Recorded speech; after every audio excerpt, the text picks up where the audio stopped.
Hello and welcome to Lost Love Chronicles. Dear listeners, before we get started, drop a quick hi in the comments and let us know where you're tuning in from. Also, if you have any suggestions for us to make the channel better, please let us know. Now let's start with the story. Let me tell you about my grandpa, Old Man Stoner. He had more money than he knew what to do with an inheritance passed down through generations. Every time I heard about one of his new projects, I'd just shake my head and try not to sigh too loud. He had a heart of gold, no doubt. But in his later years, let's just say he was a few bricks shy of a load. Not much in the way of common sense. Thankfully, his investment and trust team kept things running smoothly, taxes paid, bills handled. But he still had full control over his own fortune and, God help us, he wasn't shy about spending it. Take the old, overgrown farm he bought in Wisconsin. He donated it to the Scouts, which was great, but decided to split it between the Boy Scouts and the Girl Scouts. Come holiday campout season, that turned into a logistical nightmare. Be Prepared didn't quite cover that mess. Or the plot of land he bought in London, Ontario, turned it into a lovely water sculpture and picnic park. He donated that too. Trouble was, no one in the city wanted to maintain it. One good freeze turned it into a hazard, and that was the end of that. Another brilliant plan sunk. Most of his ideas started off looking amazing.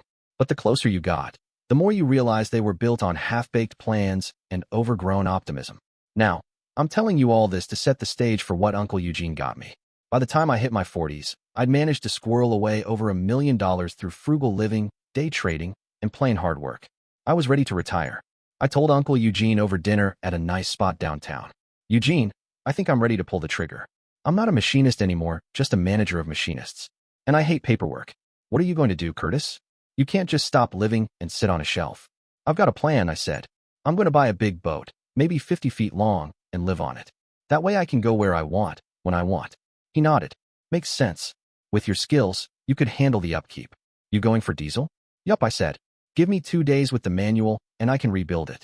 I'll need to carry spare parts, but a steel hull won't give me the problems of fiberglass, or would one might. He gave a quiet, knowing nod, like he'd made a decision. I'll keep an eye out for you. 3 weeks later, I'd finished all the retirement prep, health insurance, portfolio adjustment, liquid cash. I'd even found a promising steel-hulled tugboat yacht, 42 feet, dark cherry interior, solid build, fully wired for modern equipment.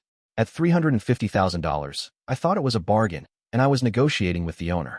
Then came the car horn, blaring outside my house on a Saturday morning. It was Uncle Eugene, grinning ear to ear. That grin never meant anything good. You're smiling, I said. That usually means someone's about to get in trouble. Lad, you wound me. He said. I've done you a grand favor. He drove us to Port Dover on Lake Erie. There, docked at the quay, was a 40-foot gray trawler. Looked brand new. What is this? It's yours. He beamed. Brand new and ready to go. I thanked him. What else could I do? Then I asked if he'd had it surveyed. Nope, he said. The broker said it was perfect. Uncle, I sighed. I think we'd better take a closer look. Let's take the cook's tour, shall we? I started at the wheelhouse. There's no radio. This vessel isn't even legal to take out on the water. I stuck my head out the door and looked up. No navigation lights either. Pulling my head back in, I noticed the windows, or rather, the lack of proper glass. The panes were only a 1/4 inch thick. A strong sea could shatter them easily. No radar, no GPS, just a compass. The breaker panel was minimal. Where were the battery gauges? The charging display? The inverter? The galley had the smallest refrigerator I'd ever seen outside a dorm room, and almost no storage. Those big square windows still just thin glass. This wasn't a real vessel. It was someone's rough sketch of one. A dock queen. We went below. The head had no separate shower. You had to sit on the toilet and use a handheld sprayer. That was grim and nearly impossible to keep clean. Amidships below deck, there were no fuel filters, only one oil filter. All the tanks were plastic. No generator, no battery bank, no inverter, no charger. Then I looked around. No bilge pumps at all. I frantically took notes as I uncovered each flaw. Some were blatant cost-cutting. Others were dangerous and likely negligent. Some outright illegal and actionable. This called for a lawyer, and fast. Uncle, you've been completely taken for a ride. This is a raw deal, one that should make your skin crawl. He sat down with a thump and laughed. Then he roared. God damn it. I'm gonna buy his company just to fire his butt. I did my best to calm him down. Tell you what, let's get a good shark of a lawyer involved. Let's make shit flow uphill. Just suing the agent won't do much. We have to go after the a-holes that built this piece of shit. The return from the negligence suit should keep both of us in spending money for a couple years and skin the bejesus out of the builder. We had to get our ducks in a row. First, we needed evidence. Let's get out of here. We need to have a licensed surveyor document all this, then have a Coast Guard inspection done. Then we'll have a case. You got any pet sharks on retainer?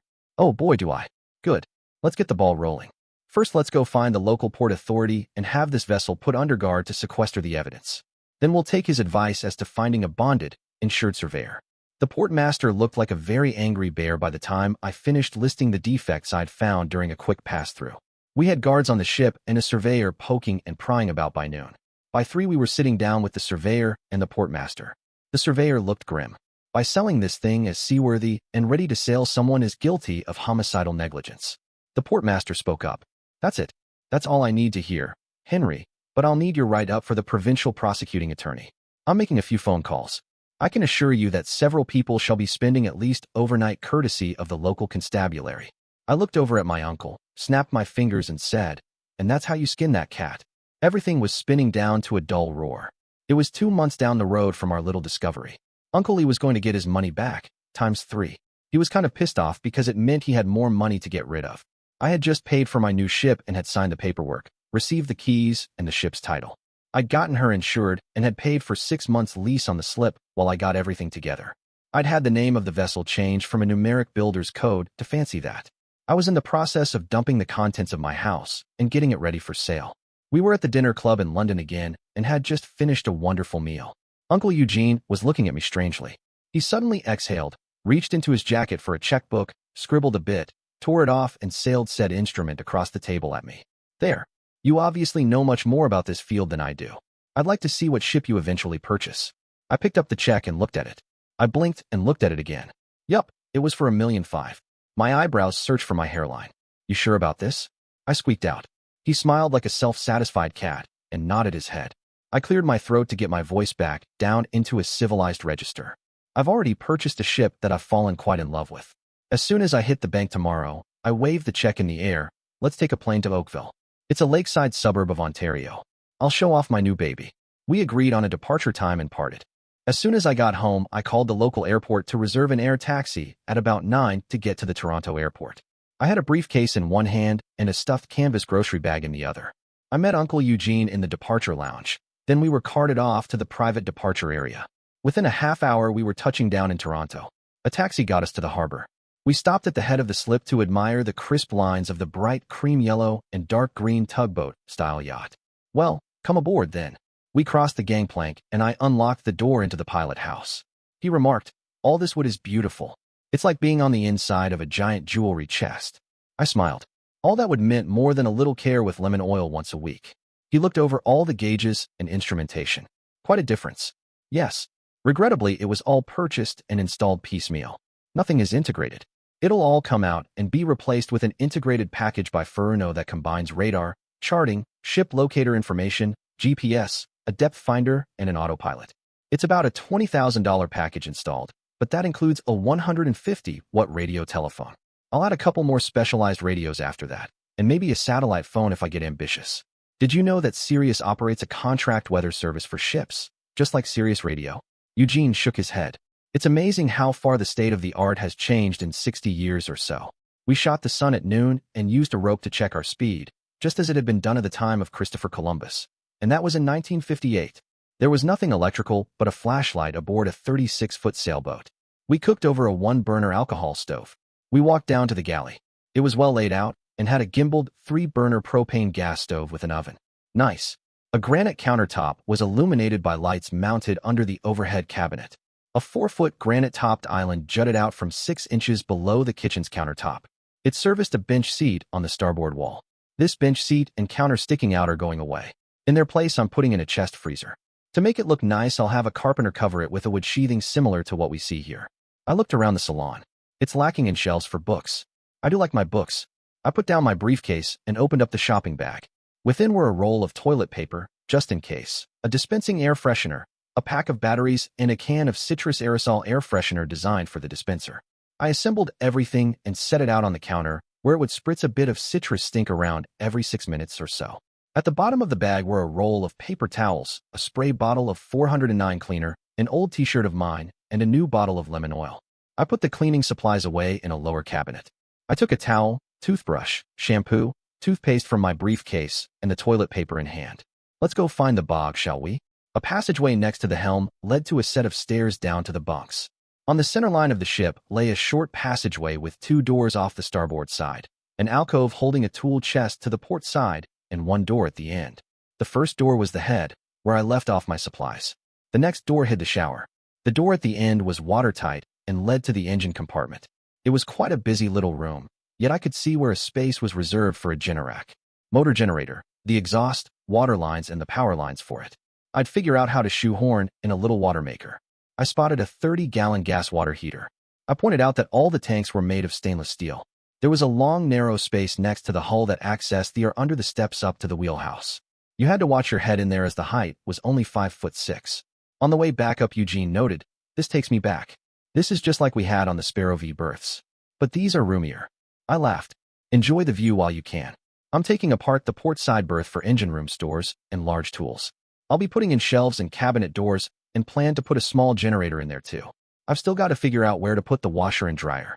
My uncle scratched his head and said laconically, "Why not put the freezer on the aft deck and use that corner for your washer and dryer? Repurpose that countertop. That way you'll have a nice counter to fold clothes on as well." I looked over at him. "I always knew you were smarter than you let on. I thought that your thing with the scouts was brilliant." He gently smiled. "I must admit that one came off much better than I expected." I had a thought. "Do you have a passport?" "Why, yes. I've had one for ages." "Why? The two of us get along pretty well. How would you like to take a trip down to the British Virgin Islands over the winter?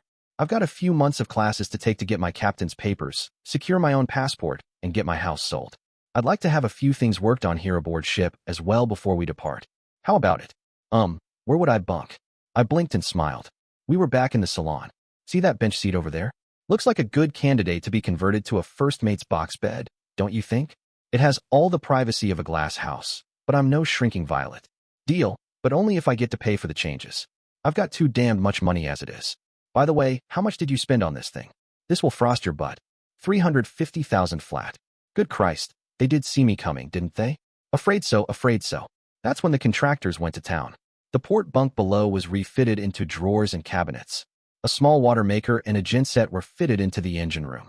The water maker was modular and was secured to the bulkhead. A Furano navigation and control stack was installed in the wheelhouse, built around a Furano 1934C NT plotter chart display. It had integrated AIS, Sirius satellite weather display, and an autopilot. The CMAP NT Max chart modules were amazingly expensive, but they certainly helped out when we came into a strange port, which was everywhere we planned to go. I took my courses and eventually got my captaincy papers. When I returned, I found the mate's bunk was built out with a tapered foot so you could get up the steps to the helm. The washer and dryer were installed and covered in wood paneling, and a 12 cubic foot 110-volt propane chest freezer was installed and bolted down on the aft deck up close to the salon. The washer and dryer had the stone-topped counter moved to cover them, to extend the counter space. I thought that was a nice trade-off. It gave more open space to the salon. There had been a second head in a small enclosure at the starboard stern corner of the salon. I had that torn out and turned into a storage locker.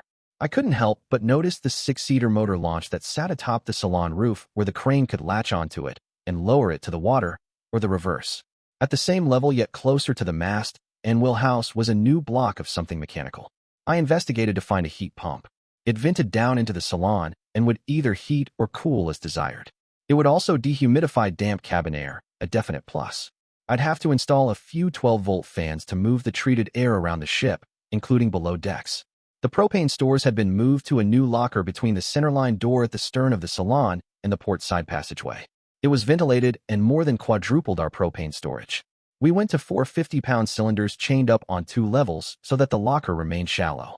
When I signed for the ship, it had 2 20-pound reservoirs. I got hold of Cisco, a big ship's chandler and restaurant supply house out of the States, to kit out our galley with top-of-the-line grub as well as china, linens, emergency survival brownies, and cleaning supplies. A lot of little stuff came aboard that had been in storage from the closing of my house. I made another walkthrough with the contractor to site bookshelves. I was looking for 12 running feet of shelving. I also had the galley overhead lighting replaced by high-efficiency LED clusters that worked off of the 12-volt system. I'd been warned during my classes to take aboard a respectable set of firearms. I stayed true blue to the family name. Uncle Eugene had samples of everything the Stoner Company factories churned out. I picked up an State Route 25 sniper rifle with a low-light scope, an M18 with a 40mm grenade launcher, 2 Smith & Wesson .357 revolvers, and 2 Remington 12-gauge marine shotguns in stainless steel. The bench seat in the wheelhouse was worked on until the seat would lift to reveal a cache suitable for long arms and ammunition, along with the spare light bulbs and the windshield wiper arm replacements that would be available quickly on the bridge when they were needed. The bulk of our ammunition went into a cabinet beneath the engine room spares. I bought 3 very comfortable stools with wraparound arms and well-padded seats. They quite resembled captain's chairs with stool bottoms and ball-bearing swivel plates. 2 went into the dinette area, and 1 became the wheelhouse chair. The new larder, a rough cube taking up the starboard stern corner of the ship, was laid in there as a food locker. It was the size of a small portisan. Just forward of that lay the entertainment stack. It occupied a rather large cabinet. It already held a Pioneer stereo. I replaced that with a 100-disc CD player and a tuner amp, both by Sony. I bought a Samsung 32 HD television monitor display unit, which I mounted above the AV cabinet. There was just enough room left in the salon for 2 comfortable Adirondack chairs that normally occupied space on the stern deck, but could be pulled inside for watching movies and relaxing. It was a bit cramped when it was all indoors, but we expected that. The rest of the space in that cabinet I filled with a rack of DVD movies and a decent DVD player. I was ready to go. I tried to get hold of Eugene, but no joy. I took a cab to his place in Kitchener and rang the bell. No answer. I peered through the window and caught sight of him in his recliner. I beat and pounded on the window with no result. I called emergency services and reported that my uncle was unresponsive and requested aid. An ambulance and police car soon arrived. They had to call for a locksmith to pick the lock. Uncle Eugene was stone cold dead. I was shattered. The one goddamned person in our family that I cared about, much less could stand to be near, had clocked out. I took a cab back to the ship. I locked the door behind me. When my cell phone rang, I opened a hatch and heaved the damned thing over the side. It was a rough night. I thought about Uncle Eugene, what kind of man he was, his reputation, and what he believed in. I realized that he'd want me to pick myself up and go on this trip, if for no other reason than to enjoy myself and remember him in better times. In the morning, I used a pay phone at the head of the pier to summon a cab. I had a stop at a liquor store where I picked up 2 cases of the distiller's art in rum and bourbon. Then it was off to a grocery store for a few things, and a kiosk where I purchased 3 dead stupid disposophones at $40 per and 3 cards worth 100 minutes each. Back at the ship, I hauled out my laptop and surveyed my checklists. Everything checked out. All I had to do was disconnect from shore power and water, coil my lines, and head over to the service dock to get my tanks cleaned and take on a load of diesel. It was sunset. It seemed appropriate. I followed the chart display, keeping to the shipping channel as I motored up the Street Lawrence Seaway. I lined up in the queue to traverse the locks. Near 3 in the morning, I tied up at Montreal Old Port. When I awoke, it was nearly 9. I had a quick shower and called for a cab. My instruction was to take me to a large mall. The way he drove, I suspected that I should have specified a mall in the same province. Eventually, we arrived. After paying his scandalous fees, I looked for a Helly Hansen outlet. Yes, they do have outlet stores. There I bought waterproofs and a safety suit. I paid for them to be delivered the next morning to the dock, when I would be there to accept delivery. By then the bistros were open. I stopped at a likely spot and had breakfast. I supposed that I should have a suit. I entered a haberdashery and requested the assistance of a tailor. I ended up with a good black wool suit, 6 heavy linen shirts, and 4 pair of wool whipcord pants. Next I found a sporting goods store where I found a goose-down jacket with a waterproof shell. That, some good gloves, a good hat, a neoprene face mask, and 2 pair of goggles later, I felt that I had the winter clothing covered. Had a few short-sleeved shirts that I liked, and added a couple pair of synthetic, fast-drying Bermuda shorts. I left for a bit of lunch. A large bookstore served me well with some reading material and several movies that either I hadn't seen or wished to see again. When confronted with the bookstore's medical section, I realized that I had been negligent. I didn't have so much as a Band-Aid aboard, other than the field expedient paper toweling and electrical tape. I took the first cab in the line and requested a stop at a medical supply house. I always carried that damned briefcase, as it had my passport and bona fides within. Once we reached my destination, I explained to the young man behind the counter that I was the captain of a brand spanking new blue water ship and needed kitting out with a first responder bag, coagulant bandages, inflatable casts, fire rescue blankets, and a portable oxygen cart. He suggested a few more things as well, such as a fingertip pulse oximeter, a contact thermometer, a surgical stapler, a few quarts of butadiene solution, dry ampoules of penicillin, disposable syringes, 24 yard-square triangle bandages, a fat bag of roller bandages, a backboard, a urine collection flask and a bedpan, hair nets, scrubs, masks, and gloves. I took the salesman's suggestion and added an automated blood pressure cuff and a stethoscope. They had some rubber sheets, and I picked a few of them as well. Eugene's birth was going to be my medical birth. A good light was needed as well. I'd have to investigate that, as well as how to mount it. I planned to store most of that stuff in plastic tubs beneath the berth, covered in stretch wrap. I planned to paint all that storage space in thick, white enamel before the stores went in. Next came a trip to a military surplus store. I bought 4 surplus French litters, several good wool blankets, a case of combat rations, 24 combat pressure bandages, and a few knives that struck my fancy. He had a third-generation low-light monocle behind the counter that was designed for use with a helmet. I bought both the helmet and the monocle. The spare batteries weren't cheap, but I bought them as well. He had some green-colored goggles for use in combat, where laser rangefinders were in use. I bought a pair. I had an idea. I asked the proprietor if there was a trustworthy gunsmith anywhere close. He shrugged and gave me a phone number that was written down beside the cash register. The litters were stored in the engine room beneath the stairs. I hung the helmet and monocle next to my berth. Once back at my ship, I called the number I was given. I explained that I wanted targeting lasers for a large-frame revolvers and marine shotguns installed. I preferred units that required 123A batteries rather than wafer-style batteries. They held more milliamp hours and were much more readily available. I offered him an extra $100 to come to me so that I didn't have to risk moving about town with firearms. He promised to come the next day. I had to stay in town for 3 days anyway while my tailoring was finished. I searched long and hard for a powerful cold-tube short UV lamp. I found one that ran off of 110-volt mains.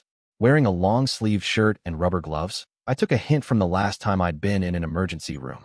I staged plastic pans with various kits for wound debridement, bandaging, intubation, suturing, and stapling. I placed all these kits in the pans and turned on the UV, then turned over everything in the sterilizing light. After 7 minutes or so, I turned off the light, removed my goggles, and covered everything with cling film, then gave it another blast of UV to make sure the cling film was clean. I labeled the ends with a magic marker and stashed them away. I used cooking parchment paper in between the pans so that the cling film wouldn't stick. Once I stored all my medical supplies, I did a trial run, so to speak, and attempted to stage a surgical emergency. I had no way to keep my instruments or bandages at hand. Also, I was either on my knees or cramped up bending over the subject.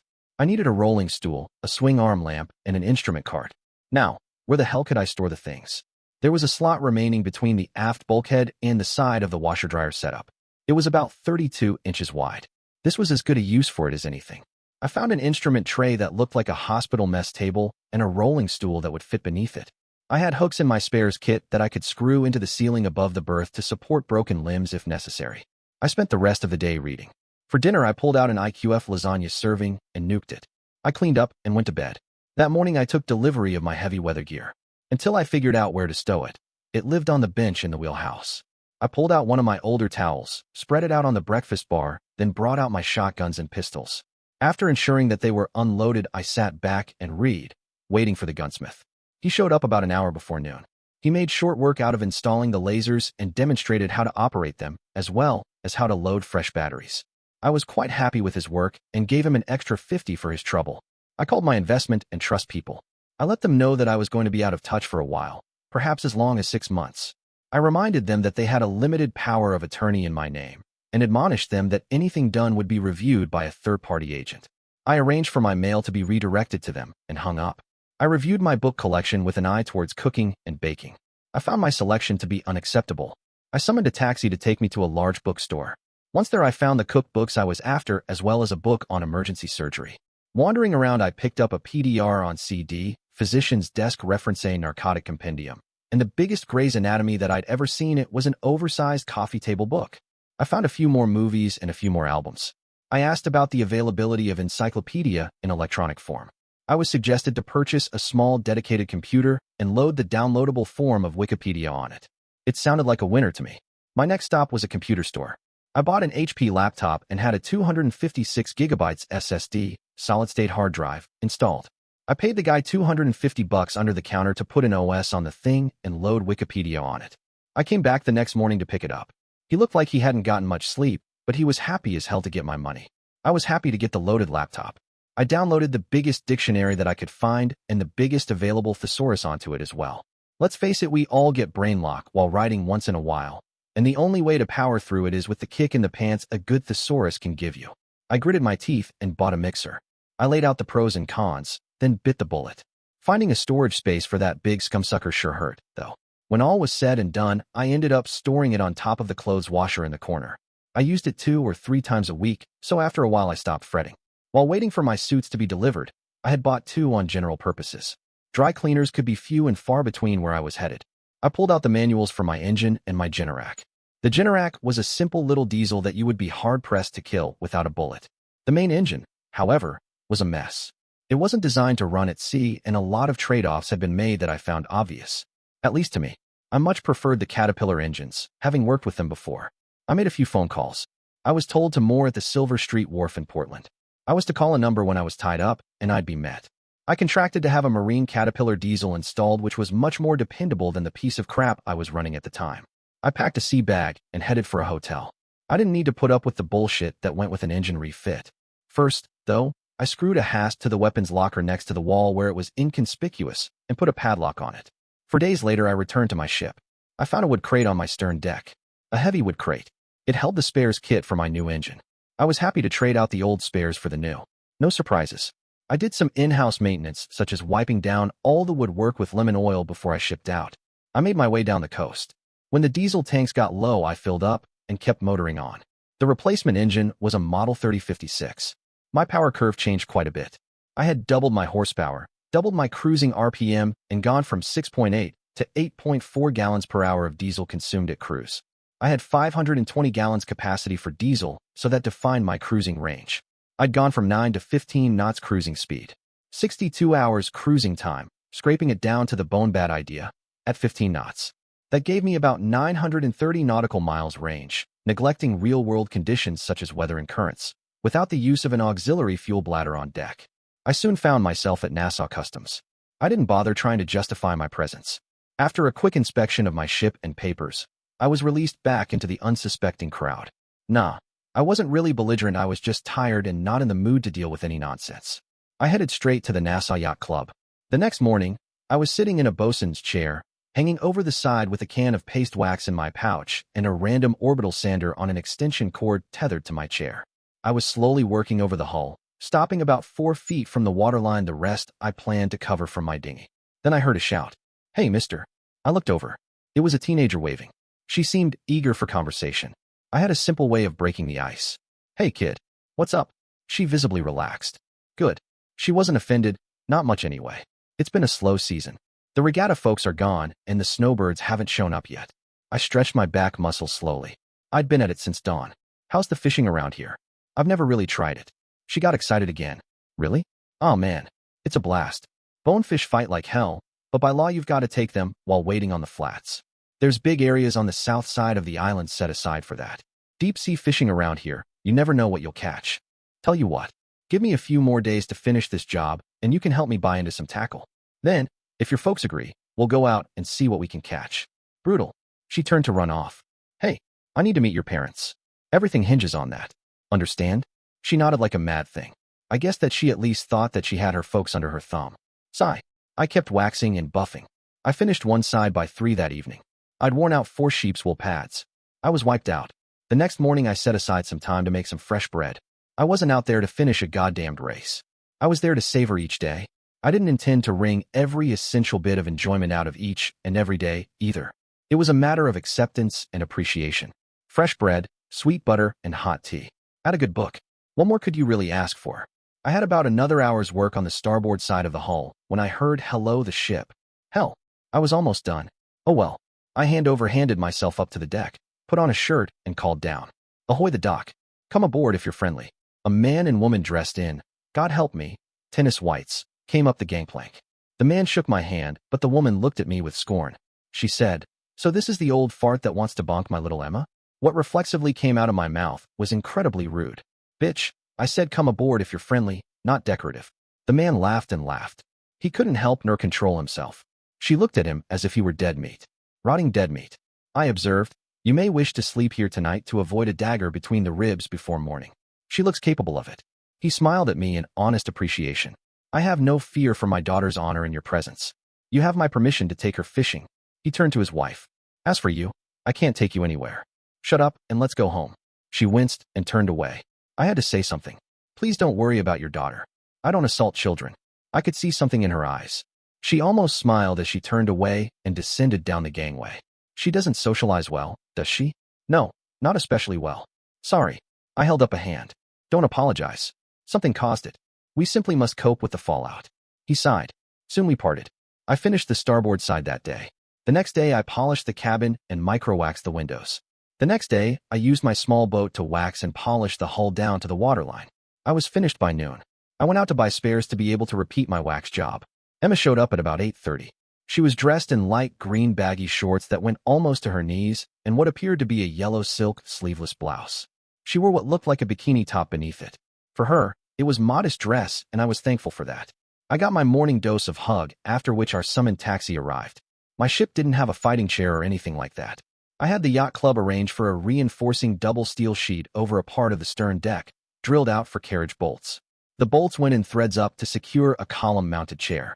Once the chair was mounted to the sheet, then the whole thing was secured to the deck with copious amounts of construction adhesive so that no water would be trapped between two layers to cause later havoc. My stern deck was getting pretty cluttered. I sort of donated one of my Adirondack chairs to the club by toting down to the end of the dock and leaving it there. It would make a nice fishing chair for any kids or land-based fishermen. We picked up a fighting cup. It straps around your hips and gives you a place to keep the rod, but other than atop your genitals. Then came two long-handled 10-foot rods, each with a huge reel loaded with 50-pound test and a good selection of weights, hooks, and wire leaders. I thought that a bait bucket was mandatory as well as a long gaff hook. Yes, I didn't need a license. I already had a hose and a nozzle aboard ship to clean off the deck. I thought that it would be a good idea to pick up a lightweight pair of long pants and a long-sleeved fishing shirt that would protect me from the sun. I picked up a similar shirt for Emma as well. Adding a tube of high SPF sunblock and a small tackle box to keep everything organized meant we were good to go. We had to hang the rods and the gaff hook out the window of the taxi on the way back to the ship. I wondered where the hell I'd store the rods.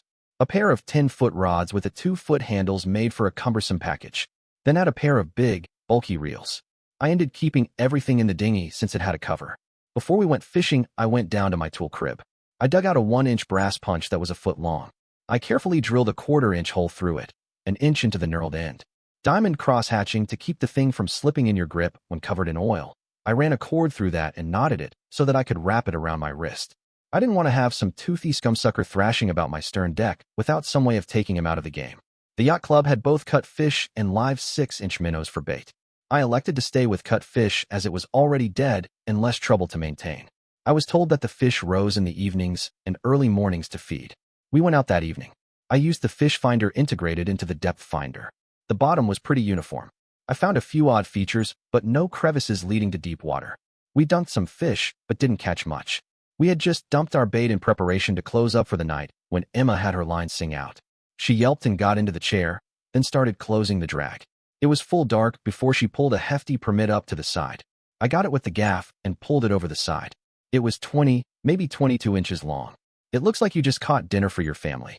I gutted it and stuffed it into a garbage bag with about 5 pounds of ice. Once back at the dock, she called for her dad to come pick her up as the fish made an ungainly package to carry. Her dad seemed pleased that her day had gone so well. I hosed off the rear deck the next morning and gave everything a good scrubbing. I thought that I'd spent enough time there and didn't want to give Emma enough time to crush on me. I quietly settled my affairs, had my black water tank pumped and flushed and the diesel tanks topped off. Bright and early I was off for Jamaica.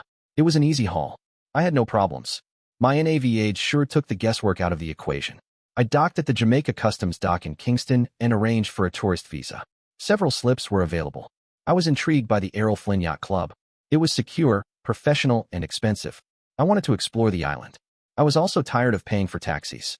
I arranged to have a Vespa with a front rack and a grab bar in the back shipped over from the States as air cargo. My hoist would easily handle it, and a strap hoist was a lead pipe cinch to clip around the steering post and to the rear grab bar. It was one more damn thing to clutter up the stern deck, but who cared? I got it insured, and as a Canadian, I got an international license for it. Within days, I was tootling around the island. I wasn't stupid, though. I chained it up wherever I went. I was standing around waiting for my turn to order a lobster po' boy at a food stand when a big black guy tapped my shoulder. "I seen you down at the yacht club. I help there sometimes." You help a fellow out?" He didn't look like he wanted me beat up or dead. What the hell? I try to never let people down. It's what I do. He grinned big enough to show his teeth. "I'm a fisherman when I got the fuel.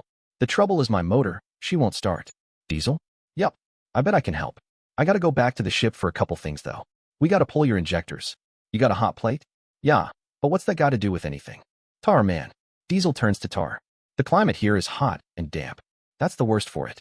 We gotta cook the injectors in gasoline, then poke the holes clean. They're tiny, tiny little holes, but people make wires for this, and I've got some. Like I said, not much can kill a diesel engine if it's not supercharged. They're really pretty simple.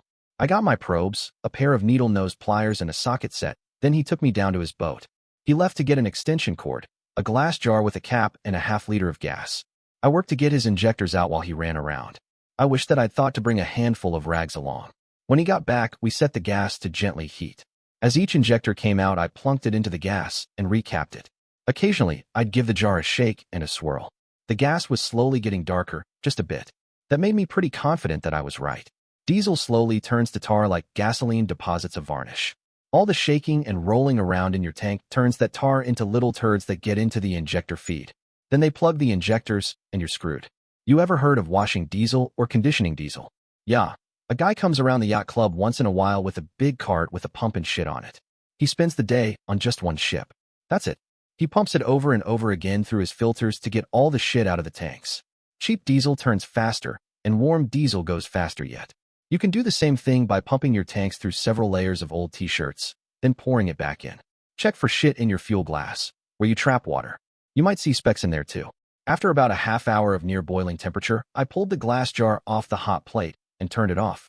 Once it cooled enough to touch, I popped the lid and pulled out the injectors one by one. I probed each nozzle, then swished the injectors in the gas again using my pliers.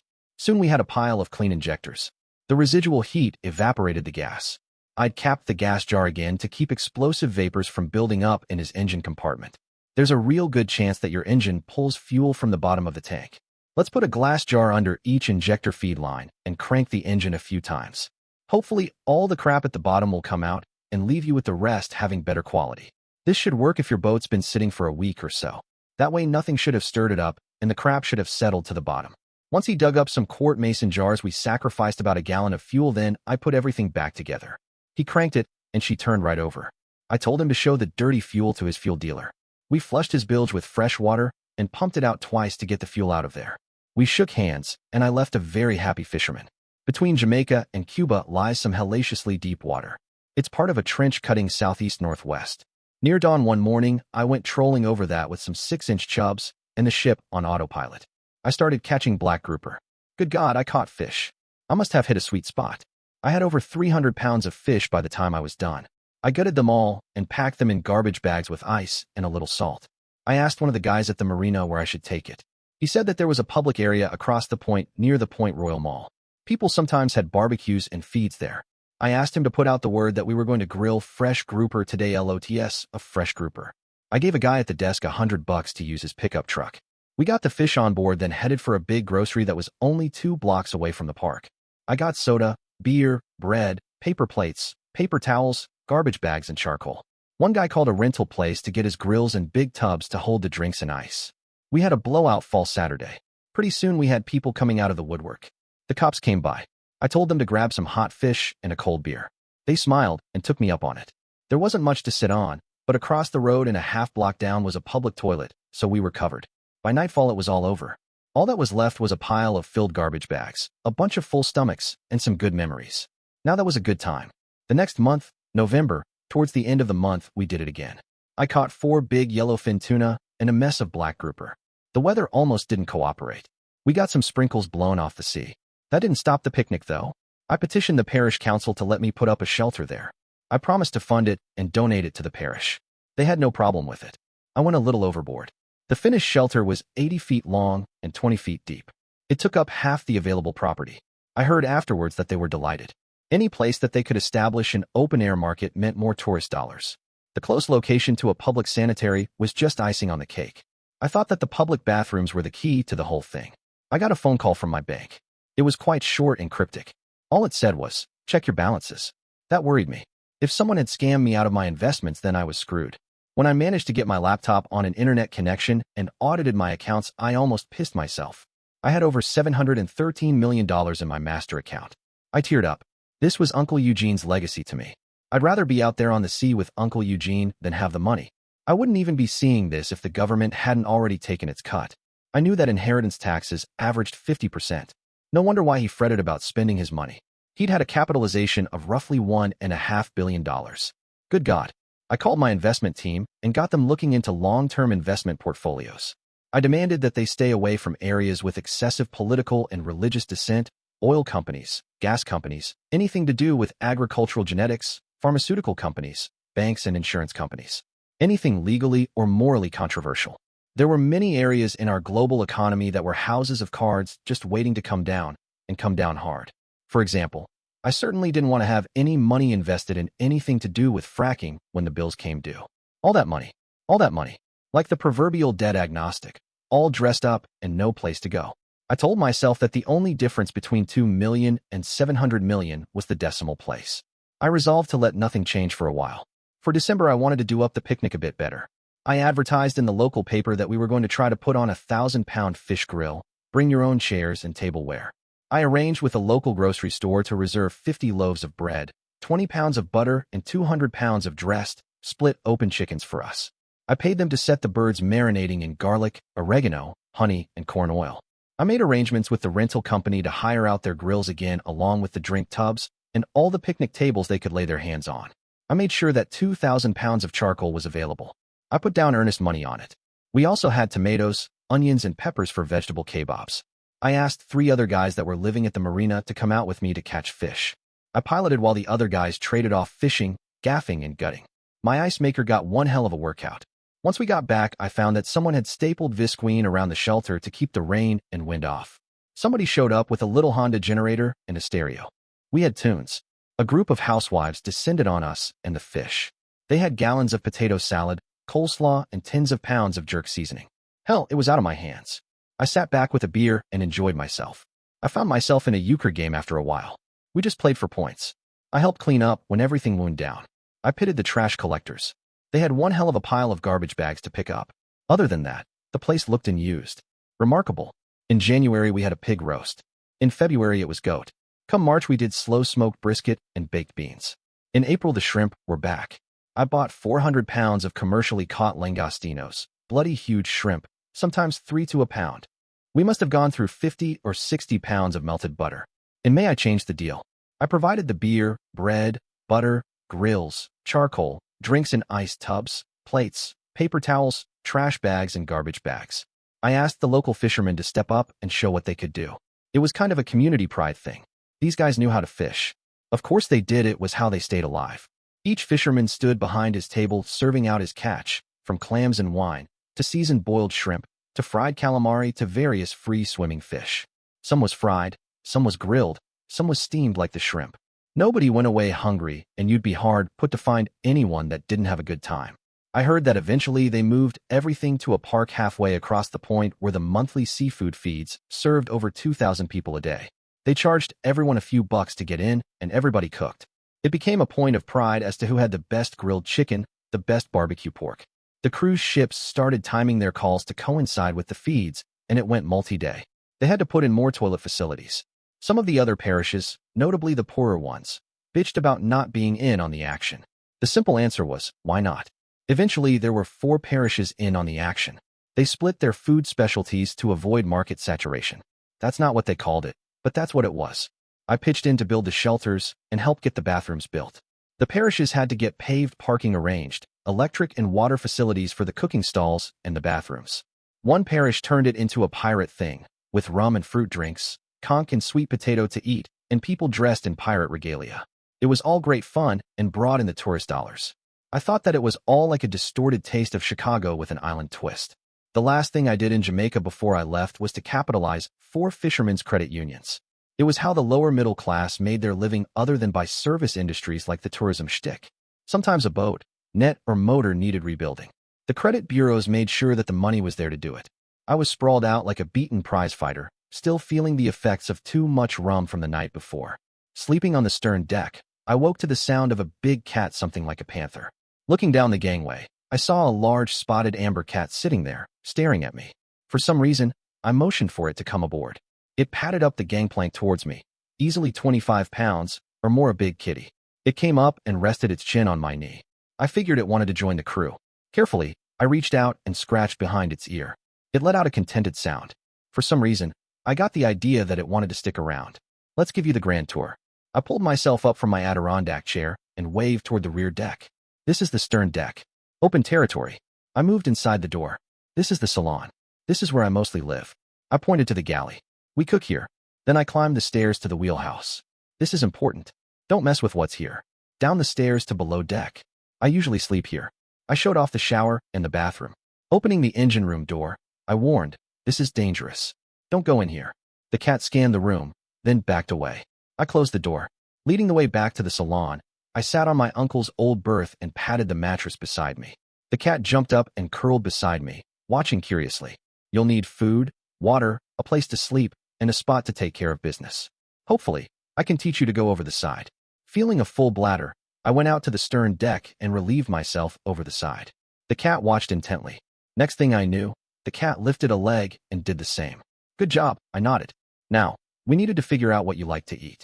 I locked up the ship, lowered the Vespa to the dock, and detached the hooks. Crawling aboard, I fired it up. You coming? The cat jumped up on the rear seat and placed a paw on each of my shoulders, a big cat ready to go. I headed off to the grocery store. We were standing in front of several pallets of pet chow.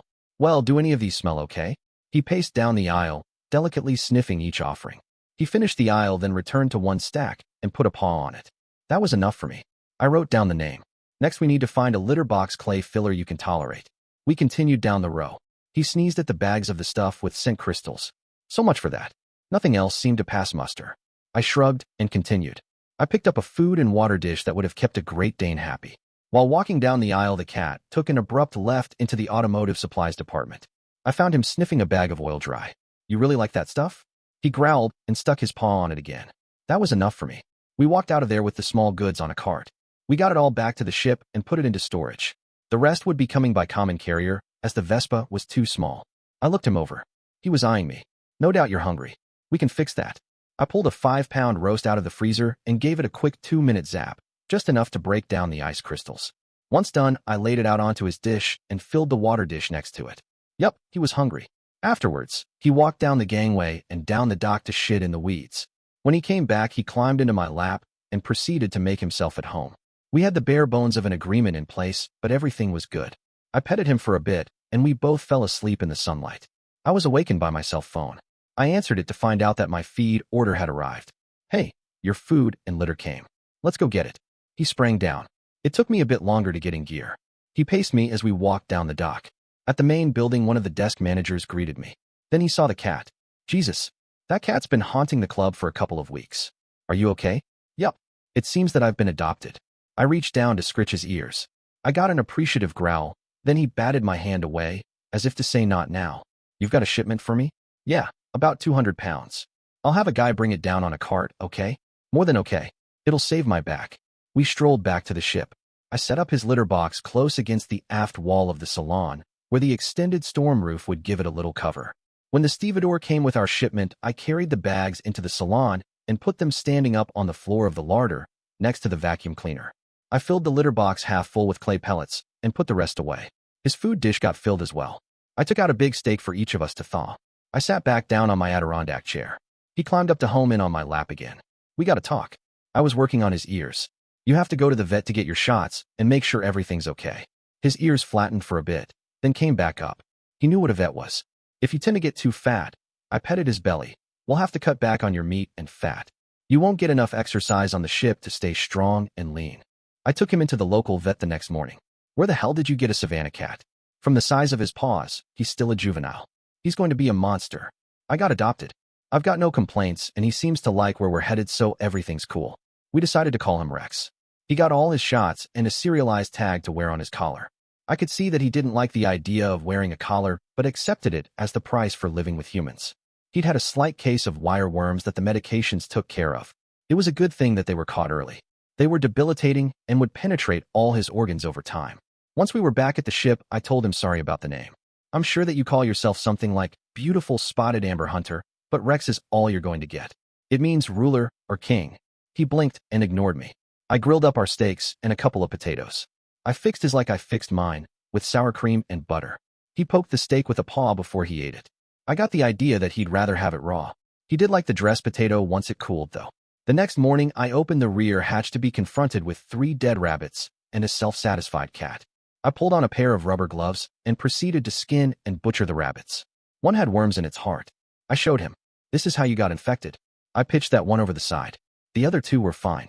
I gutted them and dusted them with a little salt. He chowed down. I washed down the deck and made my own breakfast French toast and blackberry jam. He wasn't interested after the first sniff. I sat at the counter typing away, adding to my journal. I had 7 stories in the mill that were waiting on my head to do something with them. I had 22 others published. I wasn't the best semantician, much less speller, but I had a moderate following. I felt somewhat confined in my research. I signed up for a satellite telephone with a data plan. The device I signed up for was an interesting little thing. It had an ISDN, Integrated Services Digital Network, jack that what looked like a standard business handset plugged into. It had a lot better acoustic properties than any cell phone that I'd ever had, as well as a phone book, call waiting, voicemail, and call filtering. I signed up for a 5 gig a month service plan. If I wanted to download more porn, I'd hook up to a digital line at a marina. I figured that it was about time to say goodbye to Port Antonio, even though it had been good to me. Hopefully, I'd left the area with a legacy of a slightly better economy due to food tourism. I had the black water tank purged and steamed, the diesel tanks filled, and headed west for San Juan, Puerto Rico. I easily cleared customs, and the paperwork the vet provided me greased the gears for Rex to get the nod as well. Let me tell you, I wasn't a very damned happy camper. The facilities for shipborne visitors was dismal at best. If you weren't a giant party ship or commercial shipping, you got short-shafted. I settled on a place called Puerto Real on the southwest coast. We soon became a known sight, me driving my little, or not so little, Vespa with a big cat riding pillion behind me, his paws on my shoulders. The island was highly commercialized with airports, malls, and motels everywhere. What a waste. The prices were high as hell too. How did they afford to live? We cut short our visit and headed on. We motored on through the islands, not seeing much that seemed unique. Near the tail of the island chain, we came to Grenada. I called on the postmaster's frequency to obtain clearance to dock. I heard nothing. That was unusual. I motored into St. George's Inner Harbor and docked at one of the larger piers in Port Louis. Once docked and the engines were shut down, I stood on the after deck, listening. I heard nothing. Nothing. My radio telephone had no traffic whatsoever. I walked down the pier to the commercial office. I found the dried remains of the office personnel at their stations. All I could think of was a fast-acting plague occurred or a military biological agent had been released. I was still alive. From the appearance of the corpses, I should have been gasping my last breath on the ground by now. No, the agent, whatever it was, had neutralized. I had several courses of action available to me. I had to think. I gave myself a day to decide my course of action. If another party came upon the island, then my choices would be severely limited. Rex went hunting. I hoped that he would find live game. Who knew how much of the food chain the agent had destroyed? I made up my mind. I notified the Secretary of the United Nations that I was claiming the island of Grenada as an unpopulated land due to a catastrophic depopulation due to a radical disease vector. I gave my name, Canadian identification numbers, as well as the date and time. I left my satellite phone number in the message. Then I notified the French government that a catastrophe had befallen Grenada, and as the governor pro tem through the United Nations, I was requesting that the French Foreign Legion be called out to give aid and succor. I promised 100 million Canadian dollars towards the mission. I was promised aid and assistance within 24 hours. There was nothing else for it. I had kicked a wasp nest. Let's see who got stung. I certainly didn't want the greedy Americans to get a toehold on the island, especially after their disastrous attempt at post-colonial invasion politics during the 90s. I sat down with a tablet of paper to iterate my action items. The towns with no populace had to have their services shut down. Electrical production, water resources, and natural gas had to be conserved. Electrical generation facilities had to be located and inspected for maintenance tasks. And used water wells had to be capped to prevent aquifer pollution. A search had to be made for native populace. Their rights took precedence over my assumption of governance.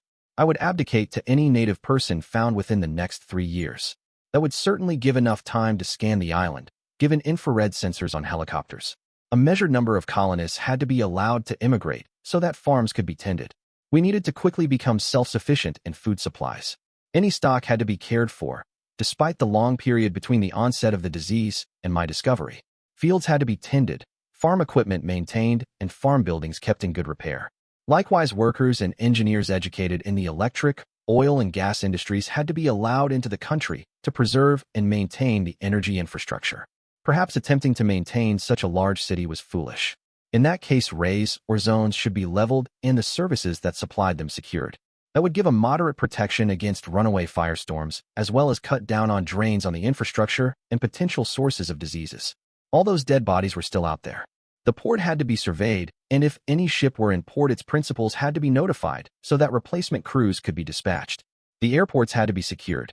If the runways were not broken up, then military teams with surface-to-air missiles had to be put in place to deny hostile takeovers from agencies and countries that were not above taking what they wanted, i.e. the United States. Any military resources had to be discovered, inventoried, and secured. There was no rail system in the country. Everything was done by ship, intermodal, semi, or air. We needed people, and not just ignorant pricks from some slum.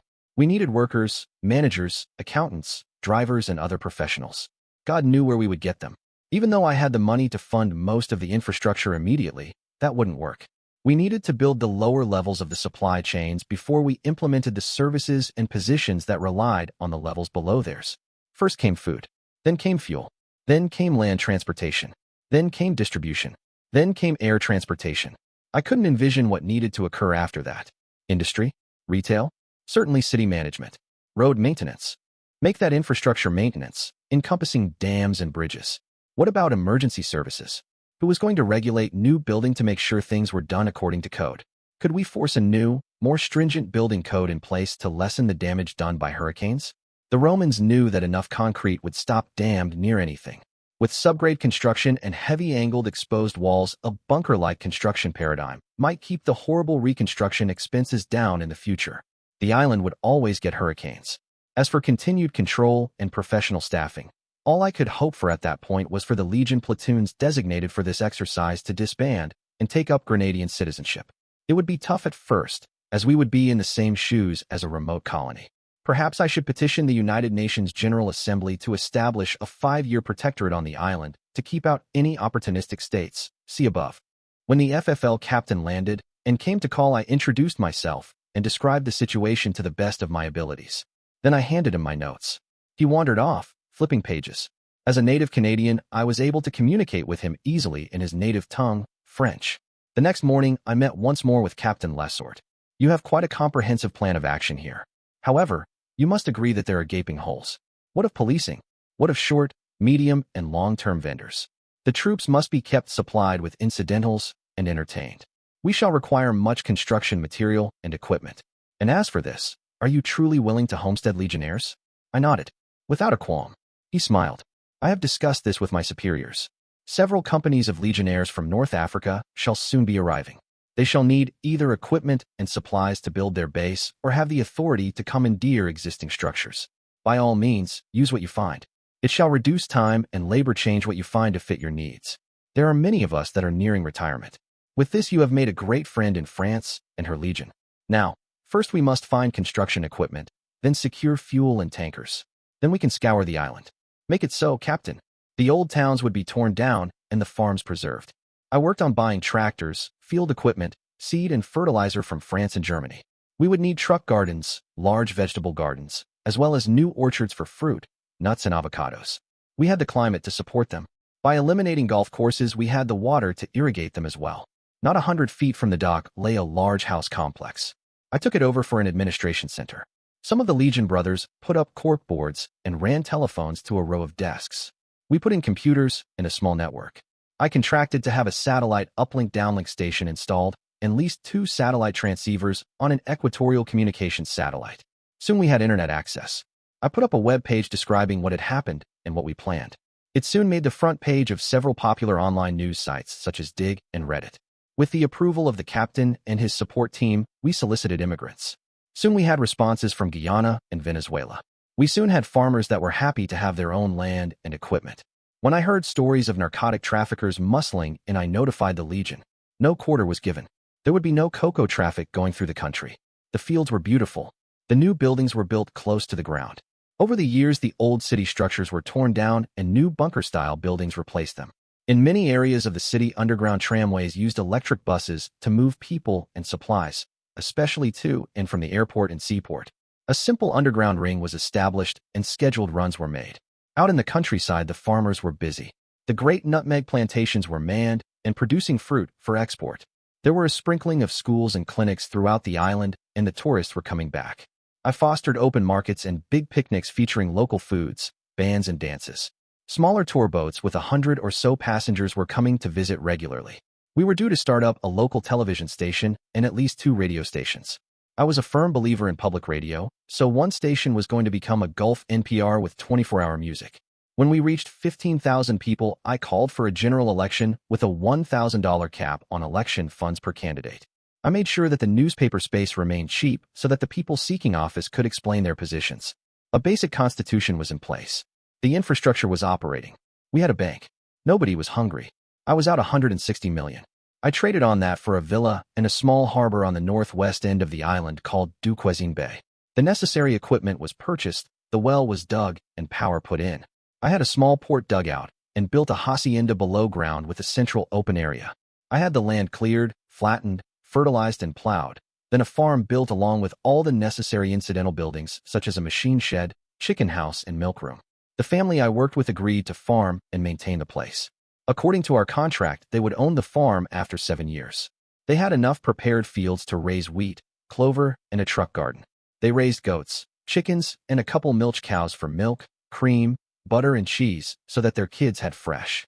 They had a good life, but everything manufactured had to be shipped or flown in for the time being, as basic industries hadn't restarted yet anywhere on the island. The retired legionnaires and their families were making their mark. When some young punk acted up in a bar or nightclub, they usually got the shit kicked out of them by somebody's old uncle. It had been a long 9 years. I had been voted out of office. No big deal. Let the young Turks make their own mistakes. Max had left me. I hoped that he found his other half in the jungles. Once I had realized that I'd be on the island for a while, I'd had the ship dry docked and cleaned out. I had all the tanks on my ship steamed out and the fuel refilled. Then I took a trip to Port of Spain, Trinidad, where I had a full cleaning, reconditioning, and upgrade done on my ship. She was hauled out and the hull repainted. I had the on-deck freezer and the heat pump replaced as state-of-the-art had become a lot more efficient in the 10 years or so it had been since they'd been installed. I spent some time at the federal building listening to the legislators debate. I was tempted to stand up and lecture them on their foolishness as the governor emeritus of Grenada, but my position held no real weight other than my moral views, and that didn't buy butter for the popcorn. I did some vacation things and bought new clothes as my body's proportions had changed over the years. I bought replacement medical supplies, emptied out the larder, and restocked with foodstuffs that weren't 5 years past their end of cycle. I made sure all the propane tanks were full, even the one on the barbecue grill at the end of the stern deck. I had the mattresses and cushions changed out and any rugs cleaned. I bought new pillows, towels, and linens. The drapes were taken down, cleaned, and replaced. I had the engines and spares checked for dry or cracked hoses, seals, and belts. I headed down the coast, looking for some place attractive, somewhere to catch my attention. I found Buenos Aires. I was 55, and it really was time to retire. The trouble was I didn't know snot about Spanish. There was a solution for everything if you had money. Across the river lay Montevideo. I explained to the tired-looking man at the visa desk that I wanted to stay around long enough to gain a working knowledge of Spanish via the English school. He thought it reasonable and granted me a 1-year non-commercial visa. I went looking for a berth. Can you believe it? There were no available non-commercial berths in the entire city. I used Google Maps to find the Club La Restinga next to a primitive water access protected by a good breakwater. I anchored offshore and motored in to talk with the club's owner.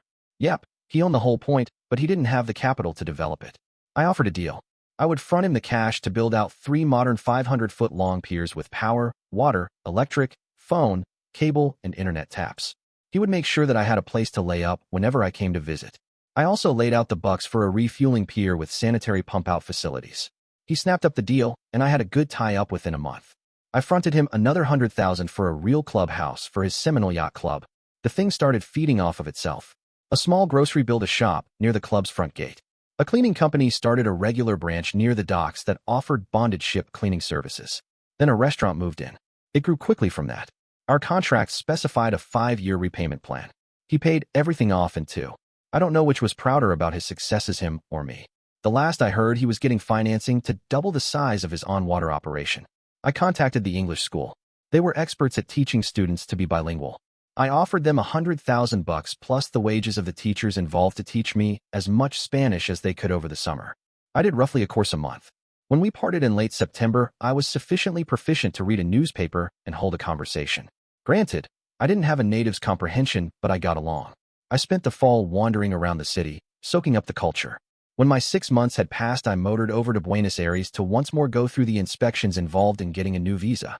I asked for and received a year-long renewable tourist visa. My proof of solvency helped grease matters along. I scanned the harbor at the yacht club Puerto Madero. It was one hell of a long dock, and the open slips were near the ends. I found that unacceptable. I paid a healthy $2,000 gift to have another ship move to give me close access to the shore. I leased the slip for a year with an option to extend. There was a 100% surcharge for liveaboards which I paid. This gave me access to reduced-cost on-site pump-out facilities, unmetered water, and cheaper electricity. All in all, I found it a reasonable deal. I hooked up my ship's network high-speed modem to the provided DSL port for internet. Then I bought a rapid transit pass, the SUB card, and started to get to know the city. First, I took several tour buses and mapped out most of the barrios. I found the Chinatown, bookstores, museums, and galleries. In a city of almost 3 million, I was certain to find a surprise around almost every corner. I spent over a year exploring the city and having a damned good time of it. The climate was such that I actually saw frost and snow some mornings. It was then that I realized that I was insane. It had been 11 odd years since I'd seen snow, and I missed it. I guess that I was truly Canadian at heart. I missed the hockey, the snow, the ice, and the Quebecois jokes. I missed going outside without a shirt on at 40 degrees after a long winter to try and kickstart a suntan. I was going back home. I carefully pulled out my cold weather gear and examined it. 10 years in storage had done it all in. I needed everything from a new Mad Bomber's hat to wellies and everything in between.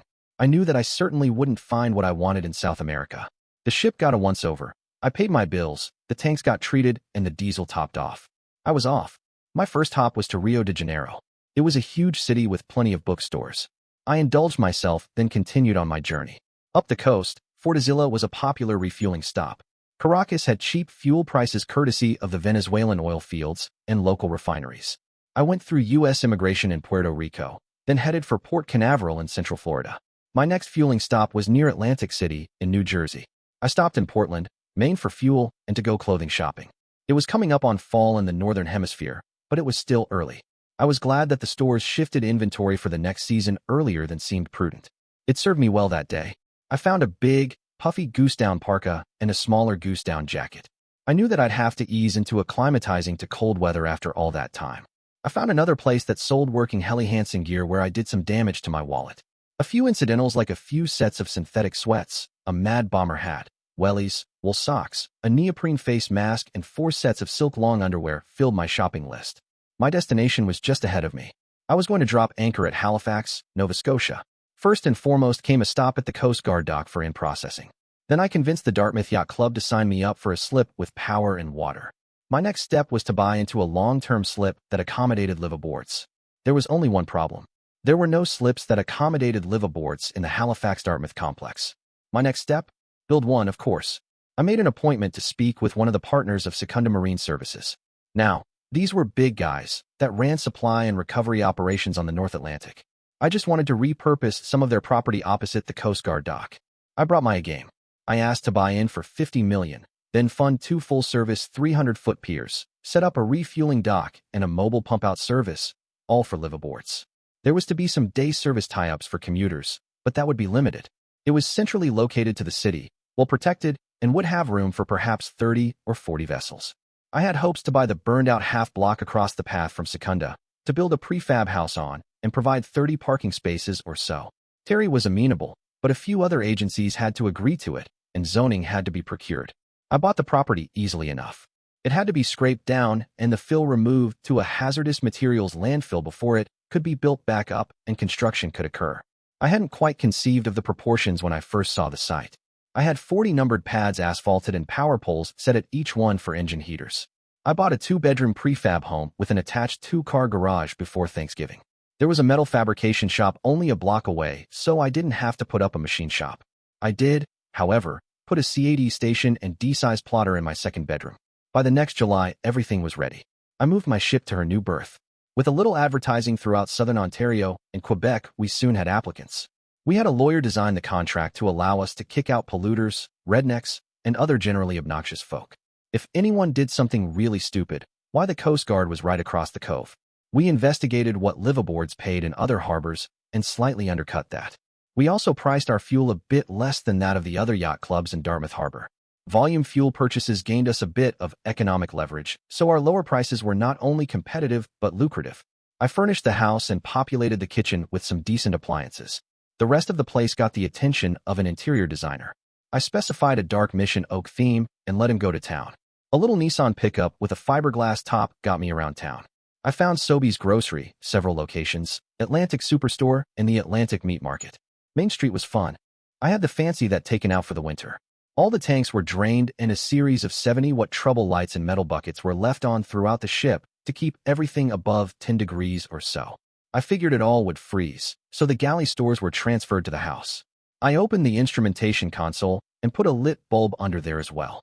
I figured that the confined area would keep the electronics above freezing, so I wouldn't have to have everything recalibrated in the spring. All the water lines were blown out with compressed air. I threw an industrial holding tank deodorizer into the black water tank to keep any science experiments from developing a measurable IQ or a means to escape. The house was so large in comparison to the available space shipboard, I felt as if I were rattling around like a marble in a bucket. I had to develop entirely new patterns of action to keep from blindly wandering from room to room. I was a psychology experiment in the wild. I got my driver's license updated and my place of residence changed with my trust corporation. Sure, there were a lot of music venues around town and a lot of museums, but I wanted something structured to take my time over the winter. I had to look hard to find a cooking school. The Nova Scotia Community College in Halifax had a 2-year culinary program. The second year was focused on the skills necessary to make a cook useful in a restaurant environment. I just wanted the first-year courses. My Coast Guard medical training allowed me to opt out of their first aid segment. All the rest I found interesting. Not that it meant that much to me, but I did pretty well on the exams as well. I made it no secret that I was in it simply for the skills. One of the staff thought that the world revolved around his attitude. He got up in my face and blew his bad breath and spittle at me in front of the entire class. I suppose that you're going to take a partial degree and manufacture a full certification out of it, making a fool out of you and making us look like shit. I put my hand over his face with my palm under his chin, put the toes of one shoe behind one of his ankles, and shoved up and out for all I was worth. He sailed about 6 feet and landed on his butt. Fool. I'm studying for my own kitchen, not your half-martinet reputation, you little wannabe Escoffier. I didn't see him again. About the only thing they didn't cover that I had an interest in was meat cutting and sausage making. They were pretty specialized subjects, so I wasn't too cheesed off. Cheese making was another one of those wouldn't it be nice subjects. Alas, there were no schools in the art both available and close by. The sauce and stock class was what was expected. I immensely enjoyed the baking segment. The vegetable course was interesting and showed me new flavor pairings. I learned how easy it is to make my own pasta and ravioli. The seafood course was pretty cool. I learned to work with phyllo dough in the desserts course. Small cakes, upside-down cakes, and pies are a blast to make. They're a lot more forgiving than the full-size products. Notes on where to get top-of-the-line fillings and other ingredients had a lot of value for me. I started school at the beginning of the winter semester and knew I'd have to return the next year for the fall term to finish what I wanted. In the meantime, I bought a few kitchen tools: a pasta maker, a high-temp oven suitable for pizza, a steam injection bread oven, a half rack of half-sheet pans, a proofing oven, and some small pie molds. As a teen, I'd had a memorable steak and kidney pie and remembered the flavor well. I spent a few weeks recreating the dish, which froze well. I made a deal with a local bar restaurant to sell them, and they did well as deep dish 6-inch pies. Once thawed, they just needed to be heated through until steaming and browned. I read a book on charcuterie cover to cover and tried a few things, then made a deal with a local butcher who agreed to teach me.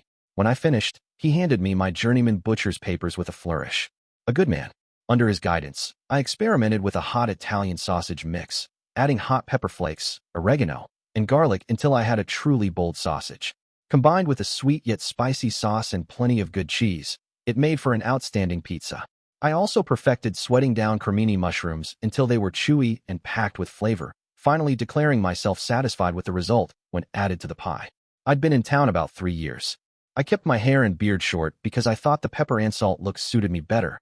I still had good strength in my legs, arms, hands, and core. I walked every day and didn't drink excessively. About 5 days a month, I made steak and kidney pies for the bar Maggies. After deliveries, I'd hang out and chat with the manager, sharing a couple of short drinks of whatever she recommended. We got along pretty well. So, what have you done with your life? You seem pretty happy with yourself, not like a lot of the folks I see in here. Well, I was the emergency governor of Grenada.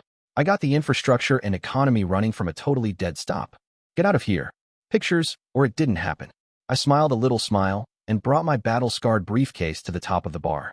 I popped it open and brought out my certificate naming me a French officier de la Légion d'honneur, then brought out the little box I carried with my medal within. I showed them to her. These are usually granted as a courtesy to governors, but I earned mine. This award was earned getting that economy in shape, as well as for finding homes for a couple thousand retiring members of the French Foreign Legion along with whatever families that they'd managed to build. The French take their Legion very, very seriously. She read through the commendation. Curtis Stoner? I nodded. I remember reading about that. You must have pumped some serious money into that mess, or they'd still be back in the Stone Age, like Haiti after the earthquake. I guess I looked kind of sad as I slowly put everything back in my case. She quickly continued. Don't let me bring you down if you don't want to talk about it. No, it's not that. I've still got citizenship there. I left on good terms. I own a villa there that I may never see again. I smiled a little at her. You see, I'm crazy. I found out that I missed the climate and the culture here. After a decade away, I got homesick. Now I'm kind of kicking back, doing what I want to. Cooking school allowed me to recreate a steak and kidney pie that I used to love as a kid. You reap the benefits. I looked her over. She was pleasant enough to watch, in a handsome sort of way. High cheekbones, unusual light-colored amber eyes, slim nose and chin, curly auburn hair. What's your story? She shrugged. Elizabeth Corning. I go by Liz. We shook hands. I don't need this job, either. I run a string of this place and 4 others like it, just for something to do. It keeps a bunch of people happily employed, keeps customers happy, and keeps me out of real trouble. I had to ask. Corning Glass? She nodded. I pointed my thumb at my chest. Stoner arms, we bumped knuckles. I had an idea. Want to hang out? It's coming up on spring. I've got a 42-foot ship in dry dock. I'll get her back in the water and have a team go over her to make sure she's safe and sound. It's been a couple years since the Imagine that has been in the water. Want to screw off for a summer? Explore the Caribbean? She sat erect. Damn, you work fast. I'm not saying no, but I've got to get my staff ready for something like that. No problem. It'll take a month or 2 to survey and repair the ship. I need to stock the galley, make sure all the batteries are fresh, get the tanks checked, exercise and care for the water maker, genset, and main engine. You get the idea. She grinned a gammon grin. Cool. What's your cell number? We traded numbers, which I dutifully punched into my phone. Damn. I had to see what contracts I had to address aboard ship, such as the Serious Weather Link and the satellite internet. I wanted to do a couple of things with the galley since I'd taken those courses. I also had a new appreciation for the top-end Cisco products, now that I knew how to use them properly. The trouble was most of the baking supplies were packaged for the cruise line market, which were too much for my little vessel. I'd have to purchase the goods and portion them out at the house. A heat sealer would do the job. I'd have to invite Lizzie to my house for a night of homemade pizza and wine to discuss mutually enjoyable movies and music. There was a lot of new music and movies out there that I hadn't reviewed. I had time. The good part was, I wasn't in a hurry. I became recertified for my captain's certificates and had the ship put back into the water. Nothing leaked. First good sign. All the usual maintenance tasks were performed for a ship that had experienced extended dry dock. My light bulb thing seemed to have done its job. The ship passed its certifications with flying colors. I had no cracked plastics or wood. After 3 years in storage, all that cherry sure soaked up the lemon oil though. I got every nook, cranny and bit of wall oiled and rubbed to a sheen. It smelled wonderful. I'd missed my wraparound stereo. I sat at the helm with my eyes closed, just feeling the ship gently rock at dockside. I knew I had an unseemly big grin on my face. Why did I let this get away from me? Everything in the salon locker got reviewed, replaced, or cleaned. I took out my medical gear and gave it all the hairy eyeball. I had to replace batteries, of course, and replenish my supplies. I also replaced batteries on the aiming lasers in the arms locker. Again, I threw away all my old batteries and replaced them. The same for the low-light monocle. I had a center V-section crafted for the space between the old berths and had the mattress replaced with something wider. It wasn't quite custom-made, as V-berth mattresses were sold worldwide. I just had to find a vendor. I had to spend some tender loving care on my computers to get the system patches up to snuff. I took her out for a cruise, renewing my touch at the helm. I got a wild hair up my butt. I went out to the banks and used the fish finder to locate a shoal of fish. I set the autopilot to station keeping. I got down my fishing tackle and pulled a half pint of frozen chicken livers out of the chest freezer. I was patient with it and used a flashy spoon with the liver on the hook. I hooked something. I had an enjoyable hour or so bringing in about a 16-pound haddock. I gutted and headed it, then packed it on ice in a garbage bag. I cleaned up the deck with a hose, put everything away, and motored back to the dock. I cut the carcass up into good, thick steaks and gave most away to some of the other liveaboards that I knew. I cut mine into big chunks, peppered and floured the chunks, and deep-fried them in a pot of hot oil on the stove. That reminded me. I had to get the propane levels checked. It had been years. That was a job for the morning. I cleaned up, took a hot shower, and slept in my berth that night. In the morning, I got my act back together. I started making meat pies. First, I started a couple pounds of butter warming to clarify. I used a cold table process to make the dough, then cut it into sections, wrapped them, and refrigerated them. Then I chopped and pre-cooked the filling. While it simmered and softened, I lined the first batch of shells and baked them off. I had a big batch of phyllo dough in the fridge waiting to top them. Once the filling was done, I put that pot aside to cool and started another. I cut out rounds of 20 layers of phyllo with a light brush of butter in between the layers and covered them with damp towels. The extra space of the kitchen table sure helped matters. I quickly filled the shells, topped them with phyllo, pinched them closed, brushed them heavily with clarified butter, and cut a few steam slits in the top. When I had a half dozen finished, they went onto a tray and into the quick chiller. After I'd finished 10 dozen, I made one for me and finished baking it off. I savored the flavors. Yup, just like I'd remembered. Mushrooms, beef liver, and good lean roast cooked until they were ready to fall apart along with onions and celery, all in a dark brown sauce made from homemade beef stock. The calorie count was a killer, but it sure tasted good. I cleaned up the kitchen and headed for bed. It was Friday morning. When I had gotten up, I wrapped the frozen pies in cling wrap and packed them in ice chests. I went down to Maggie's bar to drop off my shipment. Lizzie was there, waiting. We sat and talked while the staff took the product back to their walk-in freezer. How about coming over for dinner tonight? I make a mean sausage and mushroom pizza. She playfully asked, "Will I be safe with you, Mr. Stoner?" I leered back. "As safe as you want to be, lassie." She laughed. "It's a date. You know, it's the first date I've had in years." I gave her my address. We agreed on 6 that night. When the staff came back with my empty coolers, I apologized that I had to leave. I had a lot to do between then and 6. I had to stop to make at the butcher shop for some pork. Back at the house, I mixed up enough dough for 4 small pizzas and set it rising under cling film. Pizza dough is heavy and rich with olive oil. It can really try a mixer. I attached the sausage head to the mixer and set in a coarse wheel. I rough-chopped the pork while it was nearly frozen, then ran a lot of garlic through a little blender. That got added to the sausage mix along with red pepper flakes, oregano, and some salt. A few other spices went in, but that was the majority. It all got run through the cutter again to mix and regularize the cut. The result was put into a bowl in the fridge until later. The sausage grinder immediately got taken apart and fed into the dishwasher with the temp set on high. I got out the block mozzarella and set it in the freezer to get firm. While that was working, I pulled out a big bag of cremini mushrooms and some white button mushrooms. They all got sliced about 3 to 8 inch thick and sweated in a pan with a little oil until they darkened and did some sizzling as the water evaporated. When the cheese was firm, I grated enough for 4 pizzas. I put aside the toppings and started working on the sauce. I used a good, fast homemade spaghetti sauce with twice the spices and double the tomato paste at the end. Look up Godfather's spaghetti sauce recipe on the web. Fascinating and fast. It was 10 to 6. I popped 2 pizzas into the pre-warmed 450-degree oven and opened a bottle of Red Zinfandel. Lizzie showed up at the doorstep promptly at 6. We had 10 more minutes of smelling the pizzas before they were ready. My evil plan was coming together. It was an advertising campaign for the nose, similar to movie theaters blowing the exhaust from their popcorn makers out over the audience. We talked about nothing much at first. Once the first 2 pies were done, they had to rest 10 minutes to keep from fusing molten cheese to the roofs of our mouths. The next 2 pies went into the ovens, and I set a timer going. I carried it in my shirt pocket. I poured the wine, and we chowed down. I thought that it balanced well. Granted, it was a strongly seasoned pizza, but it also tasted very good when cold. That was why I made 4-1 for each of us for the next day. Once the second set of pizzas came out and were cooling on the racks, I turned off the oven and invited Lizzie down to the boat to see what she was getting into. She was surprised that the dock was only a half block from my back door. What's with all the parking spaces? These are for the other liveaboards. You'll see, once we cross this tree line. The harbor opened up before us in the fading light. Most of the ships at anchor were lit up, and a regular row of hooded orangish security lights were lit, illuminating the shore, but not shining out over the ships or the harbor. A security fence with a card access gate secured the dock area at night. A guard was hired to watch the place. Here she is, they imagine that, a 42-foot steel-hulled tugboat-style yacht. Come on aboard. I unlocked the dockside hatchway that lead into the wheelhouse. I went into brag mode. She's lined with dark cherry.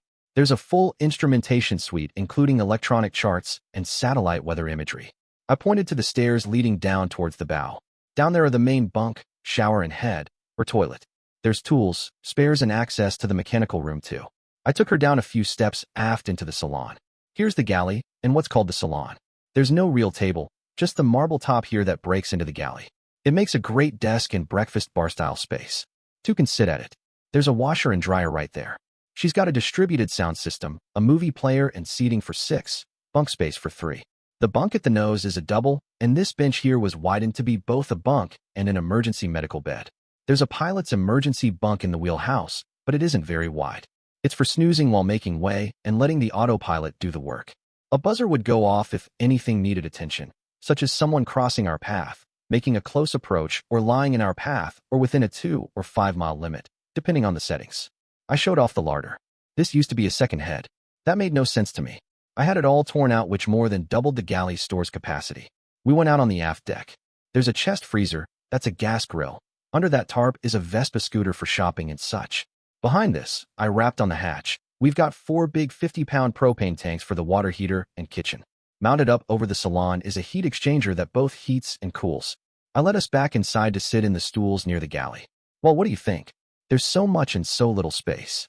How did you get used to living in such a tiny compartment? It's no worse than a travel trailer. Most areas are multi-use. Look at these huge windows. They're designed to combat claustrophobia. When you look out and see the ocean all around you or a sandy beach, it all comes together. This is a refuge, not a cage. She smiled and nodded. I can see it now. This is a comfortable place. All this wood smells wonderful and makes it quite luxurious, but I imagine that it takes a bit of care. That's one of the drawbacks. The maintenance and the limits on some of the resources. For example, there's a 20-gallon drinking water tank, a 30-gallon hot water heater that feeds from it, and 2 100-gallon tanks for washing, laundry, and showering. She has a water maker that makes drinkable water from salt water at about 1.3 gallons per hour. I nodded at the separate faucet in the galley sink. That's the only place that can access the drinking water. Oh, there's an ice maker that draws from it as well. I normally keep that turned down low unless there's a party planned or I'm going fishing. I can see living here. I suppose I should see the sleeping space, the shower and toilet before I commit, though. Have at it. You know where the passageway and ladder is to get there. Be careful in the machine room. There's automated systems down there that turn on and off on their own. Dangling clothing can get you killed in there. She headed towards the bow and the passageway below. She came back smiling. I like it. The toilet is roomy, and so is the shower. Everything is clean and smells good. I think we're on. All right, a couple points. 1. Legal things.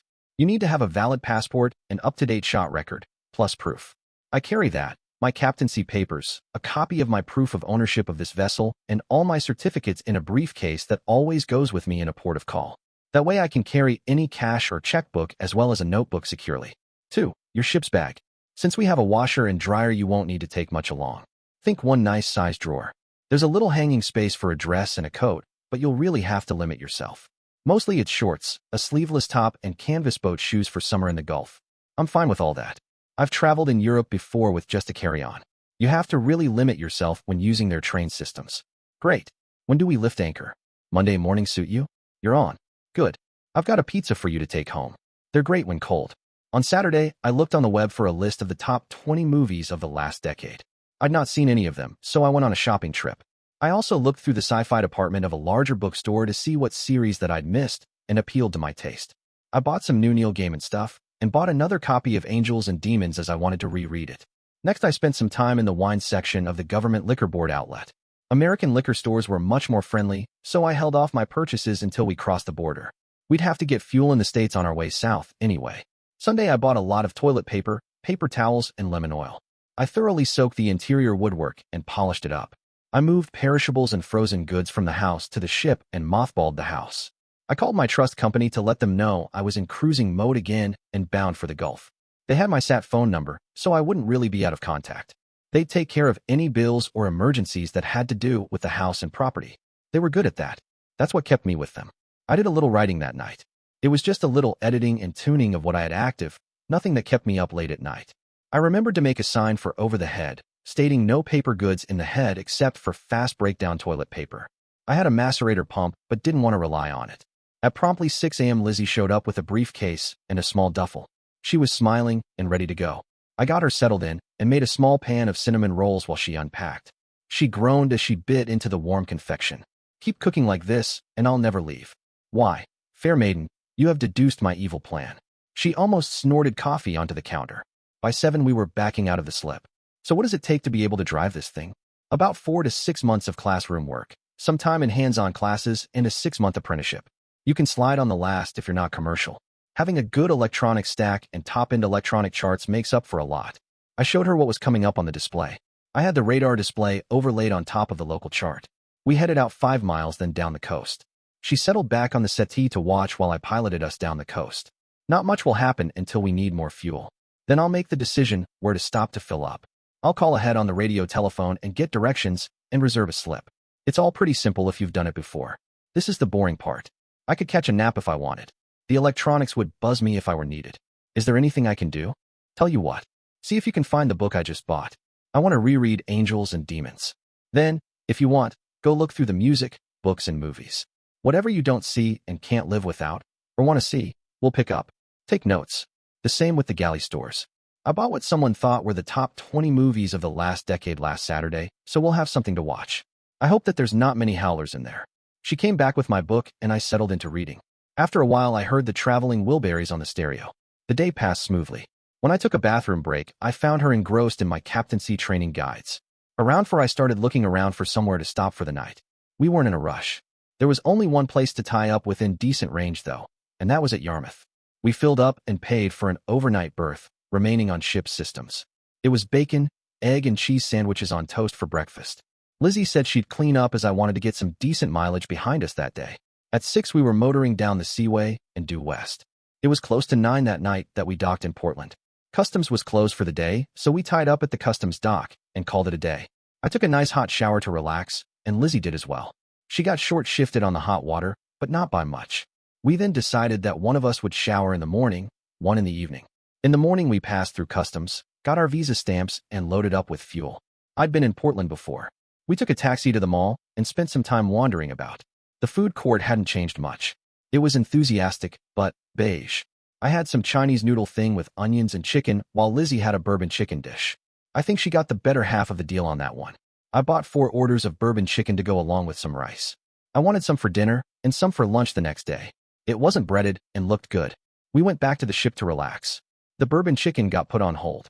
That evening it was rock lobster, soft shell crab, fresh bread, and craft beer. Now that was a good feed. We sort of fell into the cab on the ride back. I didn't know about Liz, but I sure slept well. I decided to push for some distance. I got us underway about 5:45 that morning. I took us 20 miles out before pointing the bow south. We were far enough out from the coast that the traffic spread out and the collision control didn't go into convulsions. I read, relaxed, slept, and read some more for 24 solid hours on duty. I motored into Chesapeake Bay and headed for a berth at East Beach. We were down to 20% reserves, which was as far as I wanted to take it under the circumstances. We refueled, and I spent the day in my bunk getting some solid hours of sleep. That night I got up and did my pilot thing all over again. I got a good price for fuel at the commercial docks on Dodge Island. It was a busy area, so I had to get out of there fast. Just a couple miles down the coast, Dinner Key and Marina had a pump-out station and a short-term berth for us. There was a lot of nightlife in the area. We dressed up and hit the town for the evening. Roughly 1 mile north and 5 miles west were a pair of huge malls, side by side. The power of modern advertising. What a joke. I hate to denigrate Miami pop culture, but there it is. Jewelry stores, little gold necklace ornaments, popped collars, and Michael Jackson sequin gloves. God help us all. It was after midnight before we got back to the ship. We sat down with a thump. God, what a bust. You said it. I must admit, though, that I've never seen such pursuit of youth as a way of life. It was to the point of a mania. Forever 21? We both broke into laughter. Within the hour we were in bed, asleep. The area had nothing to hold us. It was a short trip to Nassau, maybe 150 miles. We made it in one long day. They got pissed off and billed you extra for coming in after their sacred quitting time, so we spent the night off the chain outside their jurisdiction. I unlocked the armory and set the radar to wake me up on a 1-mile approach. It was nearly morning. The alarm went off and scared me out of a sound sleep. I was standing up before I knew why. There was a red panel flashing approach on the radar screen. I quickly grabbed the helmet and monocle from below, loaded a 40mm grenade into the M18's grenade launcher, and stepped out onto the foredeck. I had 2 more rounds in my pockets. I spotted an approaching cutter. They were very quiet. They got to about a football field away when I raised the grenade vernier, sighted them in, and squeezed the trigger. I was just a little short. The round quietly disappeared into the water. I sincerely doubted that they noticed as their speed and bearing didn't change. I quickly loaded another round and tried again. I must have hit something important because crap flew everywhere and a fire broke out. The ship was gone by dawn. I didn't see any survivors. I didn't think that Lizzie even woke up. I put everything away, cleared the alert, and went back to sleep. I was wound up, so it took a while. I tore myself out of bed at about 9 o'clock. Lizzie was too perky for reality. I sat down to a cup of tea and a hot ham and cheese sandwich for breakfast. I had the strangest dream. I dreamed that we were in a pitched battle on a calm sea. I slowly pulled out the empty 40mm cartridges and placed them on the table. Clink, clink. You didn't dream it. She sat there with her mouth open, looking at the used shells. She eventually spoke. Wow, what happened? I stretched and had another gulp of hot, sweet tea. The radar's proximity alarm woke me about 4:30. A very quiet cutter tried to visit us. At about 120 yards, I fired a shell at them. It hit short, and the sea swallowed it. I reloaded and hit them just aft of amidships. It disabled their engine controls and started a fuel fire. By dawn, there was nothing left. No survivors. She looked really rattled. I placed my hand on the table, palm up. She hesitated, but took it. I gave her hand a reassuring squeeze. You would never have been seen or heard from again. Her face went pale. I pulled her close and held her steady. After a while, she settled down. I asked, "Do you handle a gun?" She nodded. I led her forward to the arms locker. "Want to use a pistol?" She smiled and went below. She came back with a small waist satchel, reached inside, and pulled out a Glock 32. Well, color me impressed. I've done matches and decision courses. I do pretty well. Is there an aiming laser on it? No, why? In combat, every advantage counts. It's often dark, wet, and messy. You need a frame-mounted aiming laser or tritium sights for low light. Lizzie shrugged. Whatever works. I'll call the family security company for more ammo, a rangefinder, and another M18 with a grenade launcher. We can meet in San Juan in a week or two. Let's say 2 weeks. Sound good? She smiled at me. You're the pro. I laughed. Pro indeed. It seemed like we had to go through customs every time we moved the ship. I got off scot-free as a governor emeritus of Granada. Since Lizzie was in my party, it eased the way for her as well. We settled into the Nassau Yacht Club. We dressed for shore, grabbed our briefcases, loaded with pistols and ammunition, and headed up to the main building. Suddenly, a familiar face came running down the path toward us, full of excitement and relief. "Curtis, you came back." "Emma." She was smiling through tears. I hugged her and gently helped her stand. "What are you still doing here? Didn't you know? We own this place." "Wow." "Oh, Liz. Meet Emma." The last time I saw her, she was about 16, I said quickly, trying to ease any awkwardness after our last deep-sea fishing trip. "Emma, this is Liz, a friend of mine from Halifax, Nova Scotia." Lizzie chuckled. "Geez. Looks like the competition's pretty tough, wouldn't you say?" I smiled quietly and said, "There's no competition at all," giving her a friendly one-armed hug. We walked up to the door, with 2 wonderful women by my side. How could I go wrong? Simple. Mama was there, waiting for us. She yelled, "Oh shit. You again." I muttered, "Oh hell. The troublemaker from hell. Liz, watch out. This could get ugly." Emma's mom charged at me, ready to give me a piece of her mind. I gently stopped her and sat her down on a bench. I started teasing her lightly, and her angry shouts slowly turned into laughter. That surprised me. I carefully helped her up and stepped back. She hugged me and said quietly, "Curtis, I've missed you. Henry died 3 years ago from a heart attack, and everyone's been treating me like I'm fragile ever since. I'm glad you're back. Well, knock me over with a feather. You doing all right now?" She shrugged. "It's day by day. I've managed to stay off the booze. My silly daughter still talks about you." "Gee, I couldn't tell." She took a step back and looked me in the eyes. "Would you let her hang out with you and your friend for a while? She keeps comparing all the guys she meets to what she remembers about you. Nobody can come close to a treasured memory." Lizzie and I exchanged looks and silently agreed. "Sure, why not? We'll be exploring the islands, aiming for Granada where I've got a villa and a boat slip." We had dinner in the clubhouse, a mixed seafood grill, and then gave her a warm goodbye on the cheek before heading back to the ship. "Curtis, would you keep me company tonight?" After seeing her trying to hold it together after losing her husband, it was tough. She still has a good life, but mentally, it's rough. I put my arm around her, and we sat quietly for a while. It was comforting and supportive, nothing more. We both slept well that night. The next morning was pancakes, butter, and jam, messy but delicious when rolled up and eaten with fresh coffee. Around 8, there was the expected knock. Emma was at the door with a small bag. She'd certainly grown into a young woman. Even so, I got another round of hugs that morning. "Mom said I could spend the summer with you too. Is that right?" She looked hopeful, but ready for a no. "Yep." I looked over at Liz. "We're about to cast off for Jamaica.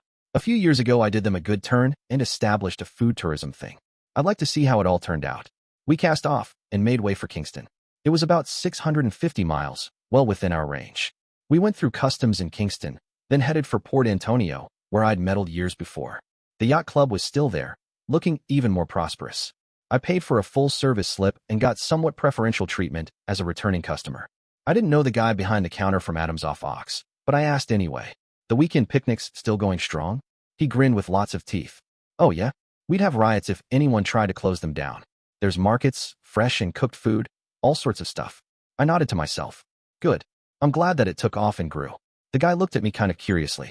You sound like you know all about it. I helped start the first few feeds and paid for the buildings in 4 parishes. The cruise ships were just starting to point their customers at the events when I left. It was Thursday night. I wanted to see how big it had gotten. I talked about it with the ladies. They wanted to see this as well. About 9 the next morning, we walked the few blocks inland to where it had moved, years ago. I was prepared to be disappointed. Well, that didn't happen. It had spread across the road. The understory to the trees had been cut away and lanes made. It looked like a fairgrounds. There were already people out and about setting up tent flies, setting up barbecues, sitting around tending big closed cookers, drinking beer and listening to the radio. I stopped by a pig roaster to talk to one wrinkled-up old black guy with bright eyes. He was watching everyone, everywhere. Howdy. Say, they still have that pirate gig going on in one of the other parishes? He laughed. Oh yeah? It draws tourists like bees to honey. I was surprised they managed that. The parish was pretty poor to begin with. Once we built the facilities, people really took off with it. He squinted, looking right at me. Do I know you? Have you been here since we put that plastic sheeting on the pole building by the council hall? I built that pole building. Well, I'll be damned. Coming back to the scene of the crime. He called out, Hey, Henry, look who's here. A big, older man waddled out from behind a tent. He looked like he'd been washing dishes wet from head to toe, suds up to his elbows. I remembered him as a much thinner guy who used to help run the big grills. Jesus, you back to stir up trouble? He grinned. Nah, I figure I made enough. Just bragging about this place to some nice folks. They didn't believe me. Fooled them, didn't I? The practical Lizzie asked, When do you start serving? The big guy said, Around 4 this afternoon. We go until we run out of food, or until Sunday turns into Monday, whichever comes first. You mind if we hang out with y'all? You'd be welcome hereabouts, no problems. Great. I turned to the women. What do you say we pick up a little table, some aluminum chairs, a cooler of sodas, and a couple decks of cards? Anyone up for euchre? Emma spoke up. I don't know how to play euchre. The old guy said, Oh, you poor deprived child. You stick close to old Nick, and I'll teach you. She smiled at him. Musgrave Market still there? Yep. Block south or so. Ladies, let's scoot so we can get a good spot. We strolled down to the market. I spotted some chairs and a folding table. Lizzie found a wicket picnic basket. We bought lunch meat, cheese, bread and mayo for sandwiches. Emma spotted a molded plastic 16-quart cooler. We filled it with soda, water bottles, and ice. The deli had a couple big baggies I talked them out of to keep the food in the cooler and out of the melt water. They had paper towels and the cards, too. All they had were poker decks, so I bought 2. I ended up carrying the cooler, Lizzie the basket. Em carried the table and chairs. Nick was still there, sipping at a beer even though it was only about 11 in the morning. We set up the table and chairs, then settled in for some gossip and cards. I stripped out the decks to make euchre decks. Nick kept up a patter to Em as we dealt out the cards and bid trump. Then the game started. Lizzie and I played against Nick and Em. We got our butts handed to us. That'll be a lesson: never play euchre for money with anyone older than snot. They'll clean your butt out. About 1 we broke for sandwiches. Nick took 1 too. We talked after we ate. You know, you done good gifting us with this whole thing. Old folks were just sitting around waiting to croak with nothing to do. Now folks make little shit to peddle, help with the cleaning up, the serving and the tills.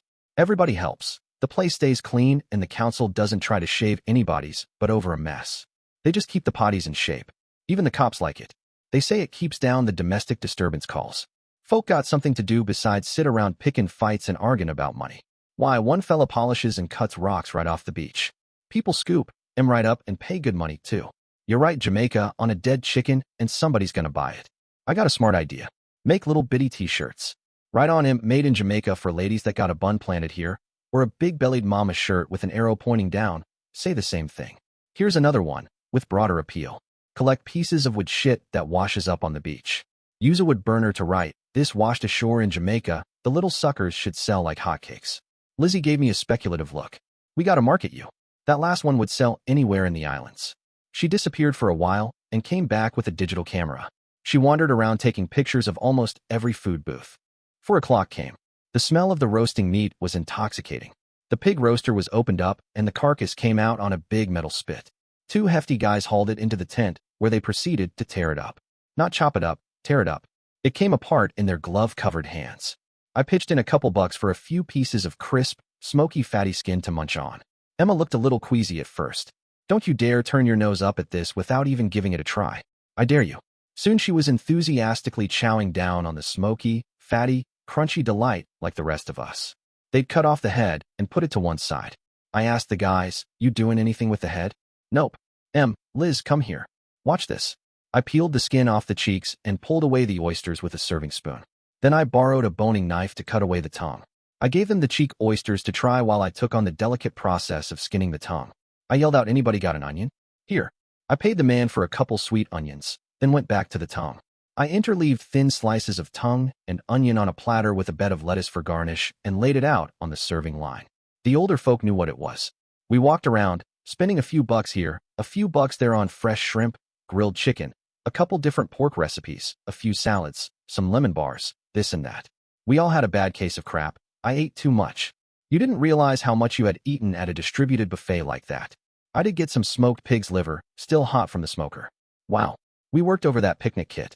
I caged a trash bag out of our hosts and wrapped the dirty dishes in it so the case wouldn't get nasty with all that grease. It seemed like the party was just getting started when we left about 7. Since we had shore power and water, all three of us could take warm showers, just not long warm showers. In the morning, I wanted to go back. We held off until noon. That gave us the opportunity to spend some quality time on the John. Some of the same people were there, but it was mostly an entirely different crowd serving. It was cheek to jowl with tourists off the boat. I stood up straight and eyeballed the crowd. They looked expectant. I'd bet money that this turns into a meat market after dark. Lizzie looked around. She ran bars and knew how to evaluate a crowd. No bet. Em asked, what's a meat market? Lizzie took the lead. By the way we're using the term, it means a place to casually meet up and connect. The crowd gets restless. People watch each other, looking for a signal to get closer. Then you start to see people interacting, maybe sharing a smile or a friendly touch. Soon, they might hold hands or show some other sign of closeness and quietly drift off looking for a more private spot. In a vacation scene like this, people get bolder and drop the usual hesitations. They know they're all here for a reason and don't have much time to waste. I nodded. After midnight, it can get a lot like a carnival, especially if someone brings out a big stereo. Things tend to get a lot less formal than you'd expect. Look up what a Saturnalia is or was. Lizzie mentioned casually, it usually burns itself out after 3 or 4 hours. People lose energy and sneak off into the bushes for a little rest, sometimes with a friend. Waking up in an unfamiliar place can be an unsettling experience. If you're smooth, you give your companion a friendly goodbye and exchange contact info for later. Emma laughed cheerfully. Sounds like my kind of party. I snorted Pepsi straight out my nose. The others laughed at me while I tried to clear my sinuses. I woke up with 2 heads resting nearby. Both Em and Lizzie were leaning close, and I had a goofy grin on my face after a few minutes. I realized I might never have such a carefree moment again, so I just savored the relaxed, easy feeling of good company around me. I gave a gallant salute and saw that both my companions were awake and ready for the day. I joked, no matter how much we're enjoying this, we need to get up and get moving. We're all young enough to still enjoy some night games and follow through on our promises. We exchanged friendly cheek kisses despite the morning breath and got dressed for the day light and casual. We headed down to the party for shrimp tacos, then took a cab to the next site hosting a weekend fiesta. There were lads and lasses in pirate garb, food vendors just getting organized, and the rest of the partygoers making their way back to rest off the night before. Once the tourists left, the locals kicked off axe and knife throwing contests. I'd been a reenactor in my youth and gave a respectable showing, but the regulars showed me up. Still, it was enough to gain us some new friends. One fellow had an ATL, and I cleaned his clock at the target range. I always did like that weapon. I did pretty well at the fire starting competition too. It had been 30 years, but you don't forget that stuff. We sat around swapping stories and getting nicely buzzed on rum drinks all day long. Thank God somebody got us into a taxi to get back aboard that night. We were pretty well and truly wrecked. Monday morning we woke up. Well, it was about noon. I was dehydrated and had one hell of a hangover.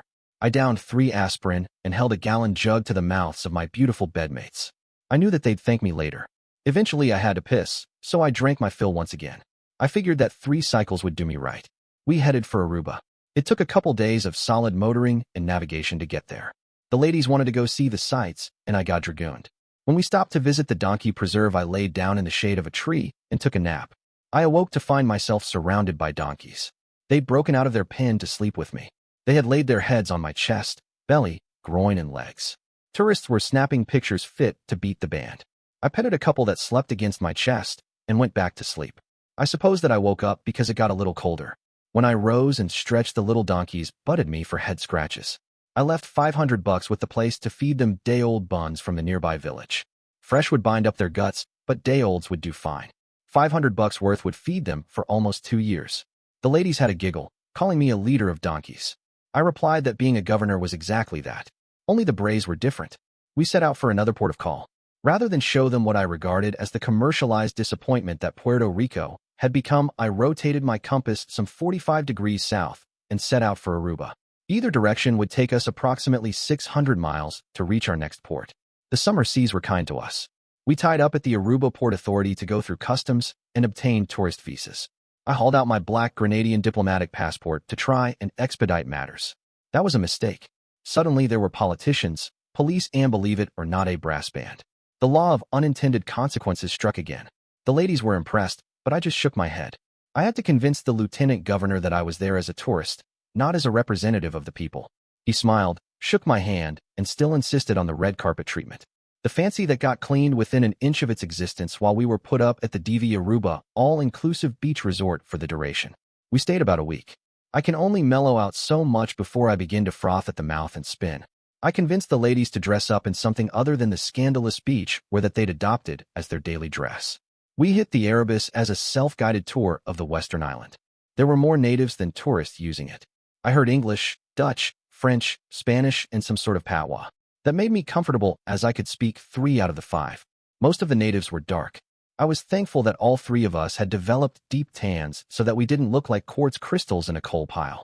The ladies found some slinky skirts called sarongs that they were very happy with. Soon it was time to leave. We were fueled up and ready to go. The lieutenant governor was scandalized that all we had for defenses were rifles and shotguns. After a long discourse on choices and the reduction of our options if we had visible defenses, he reluctantly bent to my decision not to carry heavy. We motored east. I made way for Grenada, some 500 miles across northern South America. We ran into some tidal influences due to our proximity to the coast. Nevertheless, our piloting stack kept us on course. I had a lot of time to think during that cruise. I reviewed our one and only response to a threat. I had seen several nice laser range finders available as a handheld monocle. I wondered if such a thing was available to add to my helmet-mounted low-light scope. That would give me the targeting information I needed when I wanted it. I could see that if a combat radio were added, it would be quite valuable in virtually any low-light team response. If anyone had such a thing, it was quite probable that the French Foreign Legion had it and used it. I was quite certain that I still was gold in the FFL. I'd pursue such a thing once we reached the island. Perhaps. We were paced by porpoises and watched them surf our wake.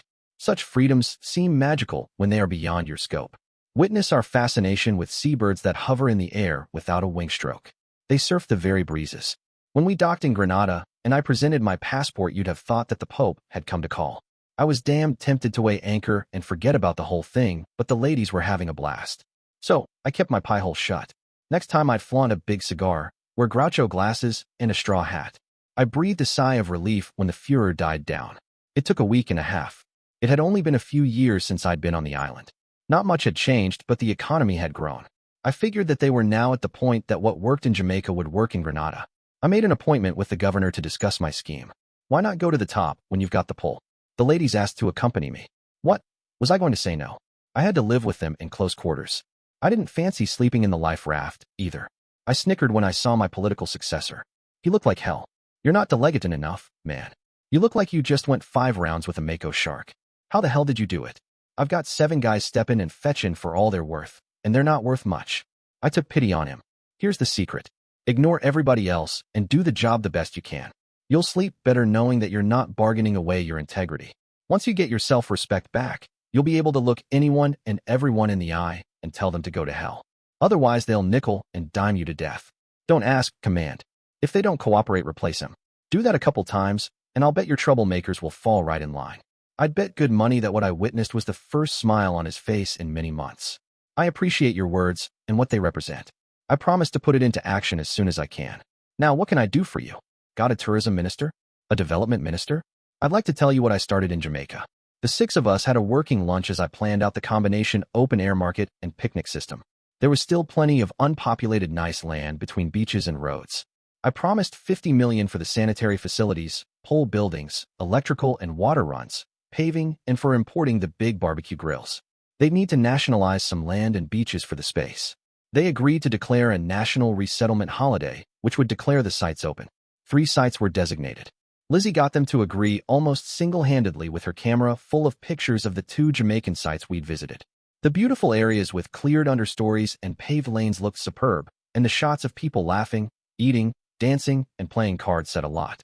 I described the conversations that I'd had with the gendarmes about civil disturbances being weighed down since the picnics were organized. They didn't miss the pictures of tourists spending money, either. You can sell only so much nutmeg. The country desperately needed disposable income. The governor's communications office leaked the whole thing. People got a little weird about it, then came right on board. I rented a car and took a trip around the island. There were a lot less fishermen than I thought there should be. I talked it over with the Port Authority. The island was healthy, but still quite cash poor. People couldn't afford fishing boats, engines, or fuel. It was a nasty cycle. I paid a French construction firm to rebuild the cruise ship pier to 50 feet wide and rerun the facilities, such as pumps, water lines, electrical lines, and pump-out facilities. That would help with the tourism. Next, I had a fishermen's credit union established. I capitalized it with $70 million. Then I bought 40 small commercial fishing boats from all over the Caribbean, had them rebuilt and reconditioned at the yards in Puerto Cabello, and raffled the damn things off. The boats in total cost me about $30 million. I had to start more industries to use what the fishermen took in. Several plants were built, along with a restaurant-grade fish market that also had a facility that I'd read about from Malaysia and the Philippines. You bought what you wanted: seafood, vegetables, other meats, whatever, and paid some guys with gas-fired woks to make your dinner. Christ, did that catch on. Before long, some vendors were having cold water fish, shellfish, and lobster shipped in. I'd never heard of something taking off like that before. Oh, the other plants were canning fish for the international markets, especially Asian markets, making steam bone meal fertilizer, and processing the offal for even more fertilizer. These were small operations compared to some, and we had small fishing operations, so we didn't strip the fishing beds. Just in case, I warned the governor to pass on that in this case. Being too successful would collapse the market. Not could, would. Well, winter was coming on, and Em was due back home. Rather than motor my way all the way back across the Caribbean to drop off one passenger, I bought her a first-class ticket home.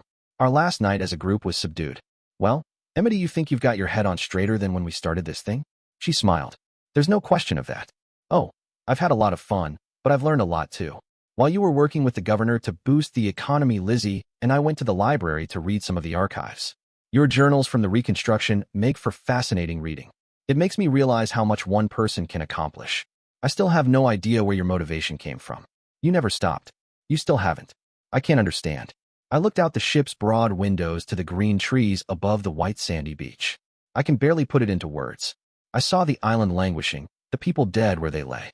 It felt like a dying child to me. I had no choice, I had to act. I had the money, and I'd recently read about the French Foreign Legion rendering humanitarian aid in time of catastrophe. All that money in the bank wasn't doing me a damned bit of good. What was I going to do with it? Swim in it like Scrooge McDuck? So you single-handedly ramrod one of the biggest humanitarian aid projects in modern history. The typhoon, earthquake, and tsunami recovery efforts were all massively parallel team efforts.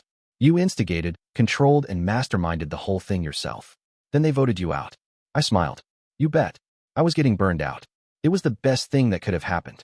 Did you see that poor guy that's the governor now? He looks like 10 miles of bad road. He's only been doing it 4 years or so. I did it for nearly 10 and lived to tell the tale. Screw it, I'm out of there. Lizzie nodded. We learned that as a family. Burnout at the upper levels of management is a notorious man killer. Team leadership doesn't work. Only divestiture and limitation of scope works. Yep, that's what happened to Uncle Eugene. He dropped the whole Stoner Arms mess into the laps of his constantly infighting board of directors and told them to go screw themselves. He was a good man, and I miss him. I sighed and looked out again, noticing that the sun was almost down and the bright green was hardly visible anymore. Enough of this.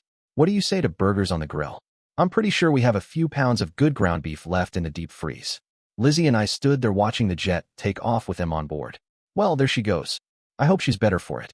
Lizzie said. She was happy just being with us.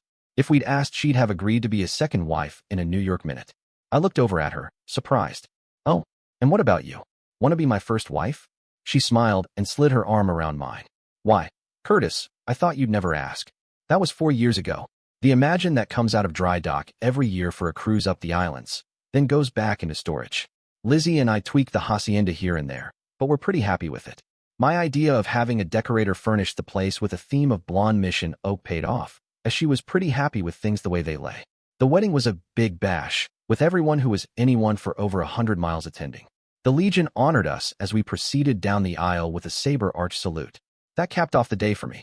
For Liz, it was meeting the French ambassador. She'd been educated on the continent and rattled away like a Parisienne in French, captivating the man. When we sat down together, I sighed. A husband of a beautiful woman is a thing of terrors and night sweats. Now, I am certain I have a rival for your charms. She held my hand and smiled. Your worries are baseless, dear. He's but a chair warmer. You have built a nation. I've done some good things and some evil things since coming back to the island. I've underwritten 2 refrigerated warehouses, climate-controlled warehouses, rather, several bakeries, what turned out to be a very popular bookstore, and a music club/bar. I also introduced legislation to restrict the size of retail establishments. The new governor couldn't wrap his head around the reason why I'd do such a thing. I sent both him and his secretary for commercial development on a 1-week luxury vacation to San Juan, Puerto Rico, with the understanding that they must take a guided tour of the city. They returned quite subdued. The legislation passed. Granada would never again have a mall or a single store larger than a supermarket. Home Depot and Lowe's would never get a toehold on the island.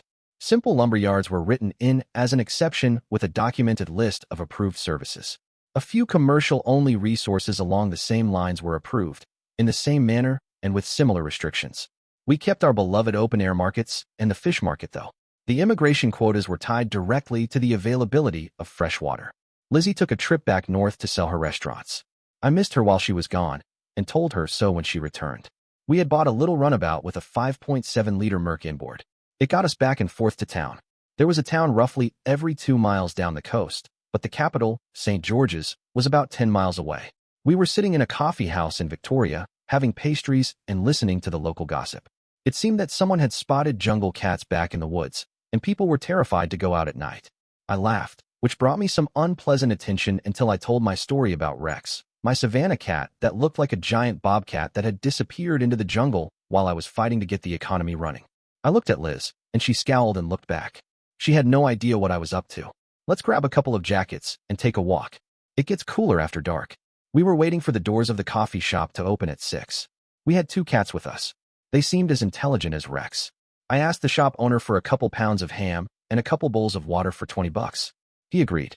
Hell, he was making more money than usual from people coming in to see the cats. They polished off the meat and drank their fill.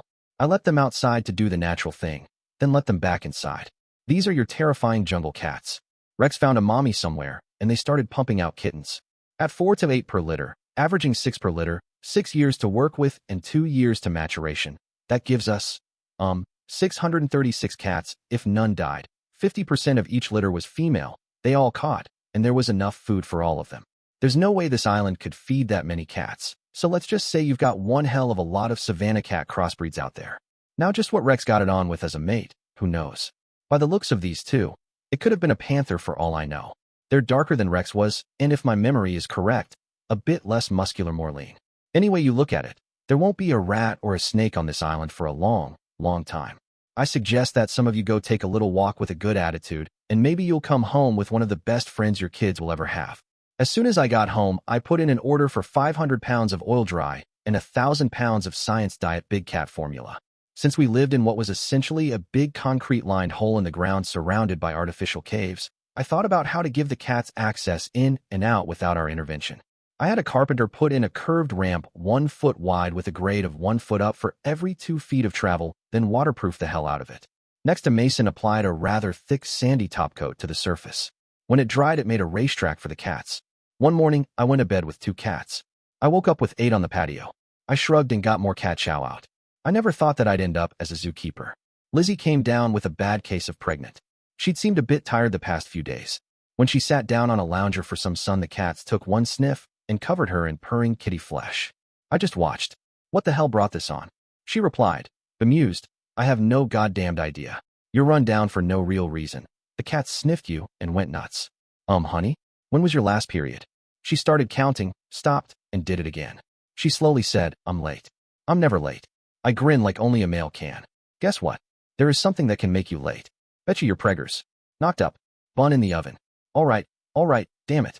I get the idea. She couldn't help but grin. Betcha money that if we let him know she damned well swim down here to help out. She laughed loud and long. No bet. I sat there thinking, gonna call your folks? She shook her head. Not until a doctor agrees. I don't need a crack team of doctors down here on my mom's dime making my life hell. We'll let them know when it's delivery time so that they can be around for the entertainment value. I'll need it by then. Is it true that pregnant women are extra amorous? I don't know. Let's go find out. There are good decisions you make in life and bad decisions. Some are both. Opening that can of worms turned out to be a decision I'd ponder for years. The farm wives descended with baby gear of all kinds. The spare bedroom closest to ours got repainted and turned into a nursery. One of the women tried to shoo the cats out of the house and damn near got her, but handed to her. That didn't happen again. Mama got a quart of fresh whole milk to drink every day, and by damn they stood around and watched to make sure she did. I got her into a baby doctor within the week. When I described what the cats did, he grinned like a fool. No need for any other tests, but I'll do M just to stay legal. The cats say you're pregnant, then you're pregnant. We got stinky prenatal vitamins, a no-no list, and a yes-yes list from the doc, probably the same one he'd been handing out since the 70s. A couple months down the line, her baby bump really showed. I asked her, say, would you like some of my steak and kidney pie? Her eyes positively glowed. I sent away to the mainland for 10 pounds of fresh veal kidneys, 10 pounds of fresh veal liver, 20 pounds of stripped beef tenderloin, and 50 pounds of beef scrap and bones, stripped of fat, all on ice, next day delivery. I bought heads of celery, bunches of onions, bunches of carrots, and handfuls of turnip. All of that got roasted on a big grill along with the beef scrap until the bones were browning. It all got dumped into 4 big kettles with some tomato paste and filled with cold water. It all came up, slowly, to a simmer. I separated out for handfuls of bay leaf, peppercorns, carrot top, parsley root, and celeriac in 4 cheesecloth bags, and plunked one into each pot. When scum rose to the surface, it was skimmed off and discarded. After 10 hours, the stock was strained and put into a big white food-grade polyethylene tub in the walk-in to chill. The next morning, it was cold enough for the fat to have risen to the top and congealed. I removed it and put the stock back on the heat in freshly cleaned stock pots. I reduced it slowly until it all fit in one pot, then reduced it by a quarter once again. I had about 15 gallons of stock. I tasted it, poured in a half bottle of good red wine, and reduced all to half its volume, or about 7 gallons. I tasted it once more, then gave Lizzie some soaked into a piece of crusty bread. She pronounced it yum. Good enough for me. A pound of sliced, rinsed liver, a pound of sliced, rinsed kidney, and 2 pounds of tenderloin went into a gallon of stock with 2 big sweet onions, some carrot, and some celery. That cooked until I could mash all the meat with the back of a fork. I'd made crusts by then. I knew I had a good thing with 6-inch meat pies. I had the volume versus crust worked out just right. I cooked up 10, 8 for the farmer, and 2 for us. They were thickened with a cornstarch slurry. The cats had been so patient, I made up another gallon for them, and when it was ready, I poured it over their chow. I think it was a hit. It disappeared like the girl in a Las Vegas magic act. I made up the rest of the meats into more pies that I froze and preserved in cling wrap. The momentous day arrived. I was chivied out the door while the doctor arrived by helicopter with 2 nurses and a big rolling cart. I wasn't too worried because the doc didn't demand that the whole circus be airlifted to the hospital, but I wanted to keep an eye on things, so I took my time getting down the cat ramp to the inner courtyard. Nobody had thought to lock the doors, so I cracked one closest to the bedroom and sat down with a couple of cats to pet. No, I could have peered into the window and scared the living crap out of myself, but I didn't. I like to sleep at night. Eventually I heard, ready to catch? Yep. Push. Oh, agia. By that time I'd about shit my pants. Corn. When did I eat corn? Oh, that's my teeth. I heard the wail of a newborn infant and ghosted into our bedroom in between all the women attending. The doctor was sitting in a chair, mopping his forehead with a handkerchief. How is she? Fine. The placenta will come on its own, but the job isn't finished until it does. There could be post-birth bleeding that we have to watch for. I don't see anything to worry about. The baby? Fine. Apgar of 9. Little girl. Tough as nails. She tried to bite me. He grinned. I would too after what she put me through. I sat down next to him. The next thing I knew, I was handed a blanket-wrapped little thing with an expression I'd last seen on pictures of Churchill. I wasn't going to tell Lizzie that. It would be a secret I'd take to my grave. I held her to my chest, where she gurgled a bit, then started snoring. Good sign, I guessed. I just sat there, bemused until she woke up, and boy was she cranky. It was time for her meal, and don't get in her way. After a spectacularly belligerent first 6 months, things settled into a dull roar. She liked the cats, and the cats tolerated her. I was sure glad they were a short-tailed breed. Once she learned to scoot, we'd often find her on the patio, playing in the grass. Once I found her 8 feet up the cat ramp. That was enough of that, my dear. A 1-foot fence went up at the bottom. The cats could navigate it perfectly well, but her, not so much. She didn't like that. No, sir, not at all. She pulled the nails out of one side. I had to put it back in place with screws. Big screws. I put in a wading pool with a pump for a little current, and it was all happy, happy, joy, joy again. When I saw her squat down and use the cat box, though, I had my doubts about who was raising who, us or the cats. I think my question was answered when I heard secondhand that she'd crept up behind one of the women helping us keep the place clean and let loose an ear-splitting howl that very closely resembled a bobcat in a very bad mood. We lost a housekeeper that day. I threatened to put a shock collar on her, but Lizzie wouldn't listen. Still, when I picked her up and held her, she quieted right down. I started reading to her every day. I noticed that after a month or so, she was tracking what I was reading. I didn't think a 3-year-old could do that. At 4, she was using the toilet, using tableware, drinking from a cup, and tying her shoes. If she didn't like someone, she'd walk right up and kick him in the shins. I don't mean just a little love tap, either. When she was 5, her favorite phrase was, "Why are you so stupid? How do you come back from that?" When she tried it with me, I replied, "Because someone has to be dumb enough to put up with you." Then I held her upside down by both ankles and shook her until she got the hiccups. For a while after that, she stood off and threw stones at me. After I caught a couple and made her swallow them, she stopped. I took her out camping overnight. We each had a shovel, a potato, some salt, a canteen of water, a tarp, a small knife, and some cord. Oh, and matches. From then on, I never knew where the hell she'd be. She learned on her own how to make a net and learned how to throw it. I took her to a tidal pool and used a stick to show her why she should never, ever go near the seashore without shoes on. There were some spiny things out there with neurotoxins as well as innocent-looking jellyfish that weren't quite dead yet. I got her to agree to carry the GPS locator that I bought for her. She hugged me tight after I told her why I wanted her to carry it. I was thinking about getting her some professional tutoring in stick fighting and using a stone sling, or even some knife fighting. She certainly had the speed and bloodthirstiness for it. Lizzie curled up to me in bed one evening. "Honey, I'm scared." "Scared? Why?" "I'm pregnant again." After a long while. Honey? I petted her and held her. There's only one way we can approach this. What's that? It's a gift. Dear listeners, please share your thoughts in the comments section below and don't forget to like, share, and subscribe.